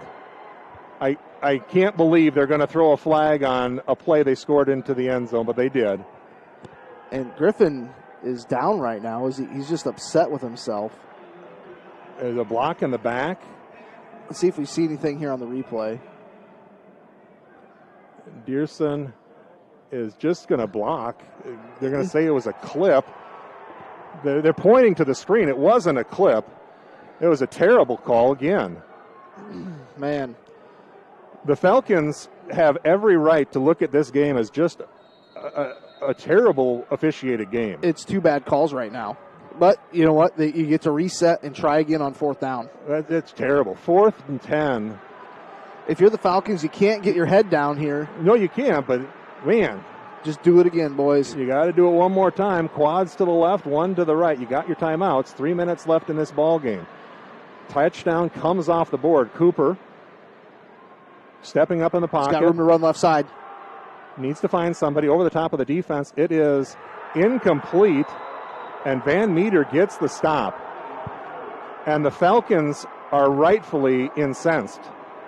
I was surprised there, Mike, that Cooper didn't take off and just run with that one, because he had a lot of real estate over on that left side, and I feel like he may have been able, if he would have maybe gave a little extra pump fake. But he put the ball right in the money there, but good defense by Van Meter. And they went for the ball. That was not pass interference on that play. You just look at this and you're wondering to yourself, what are you going to do? Now you got to get a stop here. You know they're going to punt if they have to because they can't give the ball up. But with 3 minutes to go, you need a stop, and you need it now. Van Meter most likely going to run up the middle again. They do to Van Pelt, and he is going to get tackled. I'm just looking for Laundry to get 5 yards for him, but they didn't. So that'll bring up a 2nd and 9, make it 8. I think they called timeout. I think if you're OABCIG, you got to spend your timeouts here. They do. You know, you at least call this one. Yep. And you see what happens. See what happens on 2nd down, but this OABCIG team, you know, it's going to boil down to a defensive stop here. Well, they got. You walk into the end zone. They call a penalty that wasn't a penalty. They don't. It's just a tough break. You're playing against stuff right now, and it feels like since they got off the bus, they just haven't been functioning at their normal level. No. Seems like all the cards have kind of been stacked against OABCIG, and there's been, on the defensive side, they were on the receiving end of a bad call on pass interference, and then that clipping call on Griffin Dearson. Well, if they don't have that pass interference call on 4th down, they kick a field goal, they're up by a point. You're right. Because they'd have gotten the ball back, and that's not to say they'd have had the same plays down the field, but right now, the last 5 officiating breaks have all gone one way. So the Van Meter squad is going to come out. They've got 2nd and 8 here, 2:56 remaining, and I'll get off of the men in black and white. I just frustrated right now because I hate to see a game get taken away from the kids. But right now it is a 2nd down with 3 receivers, Twins to the right, 1 to the left, and the wingback is in. Snap is back, and they're going to hand to Van Pelt again. He gets through the line and tackled at about the 18-yard line. It'll bring up a 3rd down and 3. Timeout OABCIG. We'll just keep it here again. Big thanks to a lot of our sponsors, including Zimmy's in Ida Grove on the radio side. Also, the Holzhauer Motors in Cherokee. Stop in to see them for anything new, used, Jeep, Dodge, Ram, Chevy, GMC, Ford, whatever you need. They can take care of you, the fine folks at Holzhauer Motors, north side of Cherokee. So, big play here. Big 3rd down. Need to get a stop. And you don't even want to get it so that they think about going for it because they might. I would. Yeah. I wouldn't give the ball back to the Falcons. What's the difference between the ball at the 20 and the ball all the way down at the 30? They score in 3 minutes from 99 yards out. I feel like the Falcons almost play better, the further away from the end zone they are because they've got more space to work with. There's a big down right now. You want to make sure it's at least 2 or 3 yards here. Falcons have 1 timeout left here on 3rd and 3 for the Bulldogs. Van Meter coming up to the line. Twin tight ends, 1 on either side. Falcons are going to bunch up right in the middle. Pettit going to fake the handoff, wanting to go over the top of the defense, and they are going to go incomplete, and that'll save a timeout. That's 2 big things there. Number 1, you didn't get the 1st down, and number 2, it stops the clock. And the punt will be head. They're not going to kick it to DeJean. But yeah. How about a bad snap over the head of the punter through the back of the end zone for a safety, and OABCIG gets the ball back? I'm sure we'd have jumped off sides if that happened. Yeah, don't bite for the hard count here, folks. That is exactly right. Play smart, play within yourselves. You got the ball back and a chance to score. Snap is back. Kick is in the air. Line drive kick is going to angle and bounce and be fielded by DeJean at about the 32. He's going to go up the side of the line, and he'll get tackled out of bounds about the 45-yard line. A chance there for the Falcons with 2:36 to play. Not done yet. The game is not over. 1-score game, but the Falcons need a touchdown and a 2-point conversion. They've got 1 timeout left, 2:36 to go. Cooper looking to the sideline, talking to the coach. He's going to have 3 receivers on the right side, Twins out to the left, and the ball will be at the right hash. Right at the 45, Cooper working from the shotgun. Takes the snap, fading back, looking right, down the field, has a man, and that was Easton Harms. An interference, and Harms is going to have it at the 20 anyway. But he had his man beat, and he just got held up by number 28. And 28 made the right play, because if he doesn't hold him up, Harms is in the end zone. That other player doesn't catch up. He catches it in stride and waltzes in. That's one of the times where if you're Van Meter, you'll say, yeah, we'll take that penalty. Prevented a touchdown, and the Falcons got the completion all the way down to the 20. Beautiful pass, right in stride. Falcons need a touchdown and a 2-point conversion. That ties the game. If they get a touchdown and fail on the 2-point conversion, they're probably going to try an onside kick. Twins to the right, trips to the left. Ball's at the right hash. DeJean in the shotgun, taking the snap. Looking right, now coming back to his left side. Pump fake, brings it down, now rolling out further to the right, trying to buy some time over the top of the defense, and it is Dearson. Dearson, and out of bounds at about the 3-yard line. A 1st down. And, man, it's too bad Dearson couldn't have pumped the brakes a little bit sooner. I mean, it's not his fault. That's just the way his momentum was taking him. But, man, if he was just a couple yards away from getting into the end zone. So 2:09 to go, and if you're the Falcons, a score here is important on this play, because if you kick off with 2 minutes to go with that one timeout, I think they could still get the ball back if they missed on the 2-point conversion. I think you're right. So Cooper in the shotgun, trips to the left, one to the right. They might hand off to Dearson here. Nope, they're going to just run it, and DeJean is going nowhere. They put Dearson in the backfield for an extra blocker, and there's just nothing up the middle right now. That D-line from Van Meter is just so solid. Loss of a yard on the play, and now it's 2nd and 4. Now that's out the window, so with this point, you're going to be kicking an onside kick, and you're not going to get it back if you don't get the touchdown and the 2. That's if you don't get the 2-point and the touchdown. In motion to the left is Rust Wells, that is. Cooper, now he's going to walk into the end zone. Makes one man miss, makes two men miss. He's looking around on the field. Where's the flag? No flags. Falcons get the score, and it is 26-24. The Falcons need a 2-point conversion to tie this game. Now, there's 1:30 left, a lot of time, but Van Meter has no timeouts, and they're primarily a running team. Yep. I would think that Van Meter will be content to go to overtime. They'll think probably run plays. Yep. But if they show it, they're going to be content to go because they don't want to give the ball back to the Falcons with 10 seconds left. Well, let's get this 2-point conversion here. So Dearson is going to line up next to DeJean. Now he's going to move out into the field to play. 3 on the left, 2 on the right. Cooper puts a man in motion to the right side. That is Harms. He's going to roll that way. Now he's going to cut it up the middle, and he is going to get into the end zone for a 2-point conversion. He just, he just shouldered up at the goal line and said, you know what?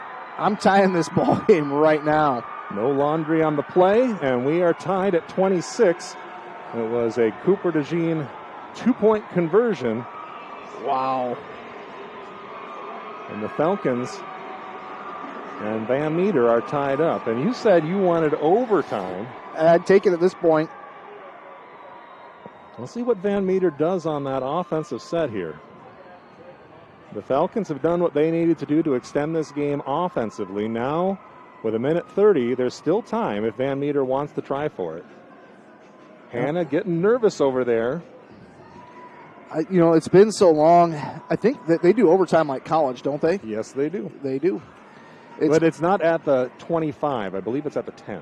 I think you're right. So we'll get to that, the rules for overtime when we get there. Or because if there's any time left and the Falcons somehow get the ball back, I don't care where they are on the field, they can score. That's what Mr. Dan Dotzler taught me. Yes. Hello, Dan, if you're listening. We got 5 to the right of the kicker, 5 to the left of the kicker, as Wareham wants to get a good one here. Not out of bounds. Foot to ball, it's in the air. High kick, going to check up at about the 5-yard line.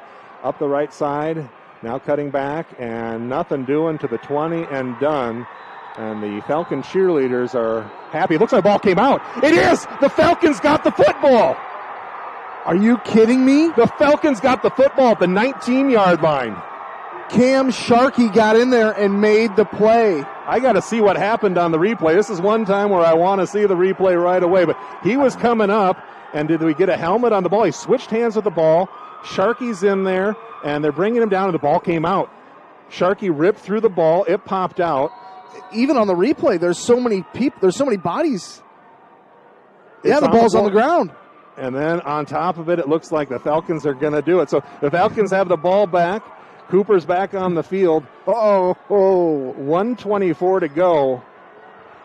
And now the shoe's on the other foot. Shotgun snap. They're going to look to run right up the middle. And they're okay trying to kick a field goal here. They don't mind if they have to. Now DeJean's making about 10 people miss. Now he's coming back to the other side. He's going to score a touchdown on this play. 5. Touchdown Falcons. He made 18 men miss on that play, and I think there was one player he didn't make miss.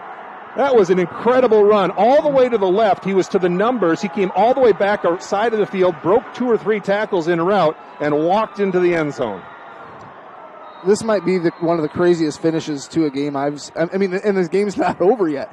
It almost looked like Cooper got a hand on his face mask there. That touchdown drive puts the Falcons up 32-26. And now a big extra point here for Mr. Wareham. Snap back, spot down, kick up, and it is good for the first time tonight. And the Falcons have a lead of 7 points, 33-26, a minute 11 to play. You are listening to 92.1 KCHE in Cherokee. Here are a few Facebook reviews from Zimmy's Bar and Grill in Ida Grove. Best prime rib I've ever had. From appetizers and drinks, meal and price, all was great. Pretzel burger was to die for. Highly recommended, and I can't wait to go back to try more menu items. We stopped at Zimmy's in Ida Grove after our game, and they stayed open for us. It was steak night, and they were delicious. I'm Eric Zimmerman, inviting you to enjoy our family-friendly full menu restaurant. Try it, love it, and come back for more at Zimmy's Bar and Grill, East Highway 175, Ida Grove. Run. Starting an account of your own can be a challenging task. That's why I went to North Star Community Credit Union. They help make my finances easier to handle by offering me the services and products I need at a price that will fit my budget. They've got it all. Savings, checking, ATM or debit card, loans, direct deposit, free online and mobile banking, e-statements, bill pay, and much more to suit my busy lifestyle. See for yourself why so many people like me have made North Star Community Credit Union their one-stop financial institution. Visit their offices in Cherokee, Ida Grove, or Sheldon to start an account today. Federally insured by NCUA, you've got a strong credit union behind you. Trailing for the first time this game, 33-26, with a minute 11, will have to go 80 yards without any timeouts. And of all the ways this game was going to end, we talked about just give us a break, touchdown break, extra point, good for 2, break, and then another break as the Falcons get the fumble and running into the end zone, a Cooper DeJean touchdown. And that's where we sit right now, 33-26. And the touchdown that tied it was a rush by Cooper. So Van Meter has no timeouts left. Trips to the right, one to the left. Snap back. Pettit looking to throw. Now he's got pressure up the middle. He's going to run to the left side. Needs to get out of bounds, and he will get out of bounds at the 29-yard line. Don't touch him over there. No. Don't need to give any 15 yards away. Minute 7 to play. Picks up 9 on it play. It'll bring up a 2nd down and 1. And Van Meter right now has to be saying, what just happened? Well, remember I said they can score 2 touchdowns in 15 seconds? You weren't kidding. That was 2 touchdowns in 15 seconds, and most of it was Cooper running around to get that into the touchdown from 19 out. Snap back, Pettit looking to throw, rolling out to his right side. Now he's going to take it down and run, and he will step out of bounds at about the 41-yard line. Somewhere in there. We'll call it the 40. So it'll be 1st and 10, and with a minute to go, so 11 seconds, they've already gone 20 yards. Can't let them get up that many yards on the ground. You got to play a little preventative, but you can't give away those chunks.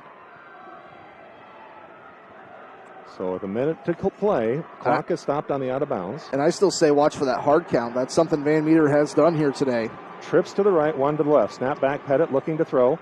Now he's got a little pressure. He's going to try to run out to the left side, or right side, and he will get out of bounds again. This time takes 6 seconds off the clock and picks up 3 yards. So that not as productive, and will bring up a 2nd down and 7. So DeJean scored on a 4-yard touchdown run. Then DeJean ran in the extra point for 2 points, and then DeJean ran in from 19 yards out, and an extra point was made by Wareham, his first of the game. And that's how we got to 33-26 OABCIG. So if you went to the bathroom and you're wondering why the Falcons have the lead, that's what happened. Twins left and right. One in the backfield is Pettit. He's going to look to throw again in the pocket. Plenty of time over the middle, and it is broken up by Trust Wells. Almost intercepted. Tell you, the young man making Trayton Kohler was right there across the middle. Just about had that interception. So now you're looking at 3rd down. 3rd and 7. Another 6 seconds off the clock, 4 seconds off the clock. 50 seconds remain in this game. Van Meter is going to go 4 wide again. They're going to go trips to the left and 1 to the right. Van Pelt in the backfield. They're going to snap the ball. Pettit looking to throw, trying to get it all here. and he is going to go to Beckett and overthrow everybody. And Beckett goes, "Oh, I didn't touch him. I did not touch anybody on that play. It was not me." I'll admit I kind of held my breath there for just a second. So this is it. 4th down. 4th and 7. 5 seconds more off the clock. 45 seconds remaining. If you get the ball back, you can take a knee because that'll go to 40 seconds, and that it can't stop the clock. That's it. Cooper looking over at the OABCIG fans. They haven't had a chance to cheer all day. They finally got a chance to cheer. Twins to the left, make it 3 to the left as a man comes in motion. 1 to the right. Pettit in the backfield, taking the shotgun snap. It's back. He needs to get 7 yards. He's got pressure up the middle. Now we're going to roll out to the right side. He throws over the line. It's batted in the air and incomplete. The Falcons are a kneel down away from winning this ball game. And right now the Van Meter kids, I mean, they are just saying, what just happened? Cooper DeJean. That's what happened. If you want to know what happened, you can talk to Walk-On from last year. This one's a little bit more dramatic, but yes, that fumble on the kickoff, I could never imagine anything like that. The Falcons are going to come out. They're going to kneel the ball one time, and they are going to be back-to-back state champions. Last year in 2A, and this year in 1A. They're going to bunch up in the victory formation. Cooper goes under center. Snap is back and taking a knee. And the Falcons are your 1A state title champions. I can't believe the end of that game. That was never seen anything like that. Well, a throwaway line. The Falcons can score 2 touchdowns in 15 seconds. I've seen it. Now you've seen it too. Yes. And the officials are heading out the door. They will line up and take pictures. Keith will go down and do interviews with the team. I'm going to try to get down there as well. So if you want to see some of the interviews, I might Facebook Live them. You can tune in to Mike Earl with Nepal Real Estate on Facebook and they see the videos. I'm going to try to get those live streamed if I can figure out how to do it. But the Falcons get the victory 33-26, the only time they have the lead, and it happens to be with the final score on the board. We'll take a 1-minute timeout. We'll come back with final stats wrap up here on Fuller Digital Solutions and Classic Hits KCHE. Life is about caring for one another, loving one another, being there for family and friends. At Holstein Senior Living, we are here to provide that little extra care while you live life to the fullest. Wake up when you want. Participate in daily activities at your discretion. Eat meals on your time, which includes an all-day breakfast menu. All with the comfort of knowing there are trained professional staff available at any time for the little extra caring things that may require a helping hand. Holstein Senior Living, offering assisted and independent living options with care. A great teammate will have your back. From Live for today, plan for tomorrow with Schmidt Insurance. As an independent agent, I work for you, helping you find the right coverage with the best companies at extremely competitive rates. I'm Jared with Schmidt Insurance in downtown Dollar Creek. I offer a complete lineup of insurance products including home, auto, farm, commercial, as well as life and retirement. For a no obligation quote, call me at 365-2535. That's 365-2535. In most of the first half, but we're able to get 2 touchdowns in the final 2 minutes. In fact, they got 2 touchdowns, one at 1:29 and another at 1:11, and back-to-back running touchdowns by Cooper DeJean after a fumble on the ensuing kickoff. And the Falcons' defense holds, forces turnover on downs. They get the ball back, take the knee, and walk away with a 1A state title and an undefeated season. Take you through this ball game. It started off on a touchdown by Van Meter. They took a 6-0 lead on a Van Pelt 20-yard touchdown run with 7:06 to go in the first quarter.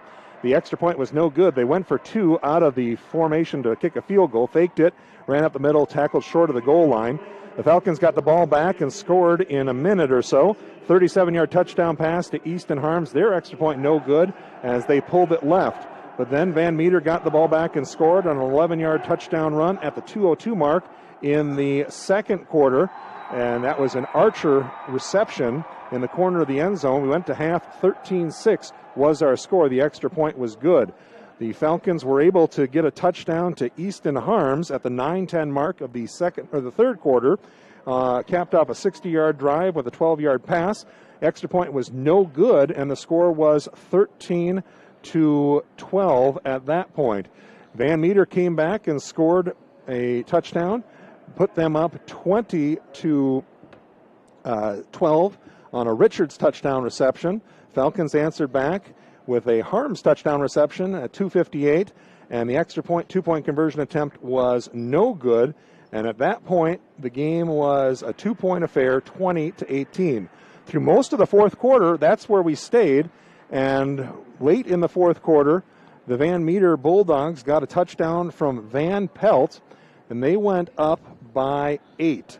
The extra point was blocked. Probably the biggest play of the game to that point. Extra point was blocked, and the game was then an 8-point game. The Falcons could score, get in the end zone. Falcons lost the ball on downs, got the ball back after a punt.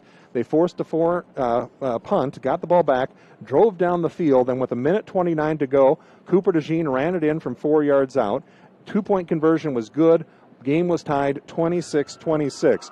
Ensuing kickoff, Falcons get the ball on a fumble by Van Meter, forced by Cam Sharkey and a couple other Falcons over there. First play from scrimmage, Cooper DeJean runs left, runs right. He was basically a homemade Madden game at that point, comes all the way back across the field. I think he used 2 spin moves, a juke, a sidearm, and a little truck stick in the play. Either way, he ends up in the end zone. The extra point is good, and the final score is 33-26. The state champions in 1A is going to be OABCIG, and the Falcons. The tough loss for the Bulldogs of Van Meter, but capping off an undefeated season for Ida Grove and the OABCIG Falcons. What a comeback, what a victory, and again, what a highlight reel for Cooper DeJean in the Unidome. Yeah, Cooper, that we talk about that 4-yard touchdown run. That was about a 40-yard touchdown run. He was everywhere and finally found his way into the end zone. In the game, he rushes for 2 scores on 78 yards, passes the ball 14-27, 1 interception, 3 touchdowns, 318 yards.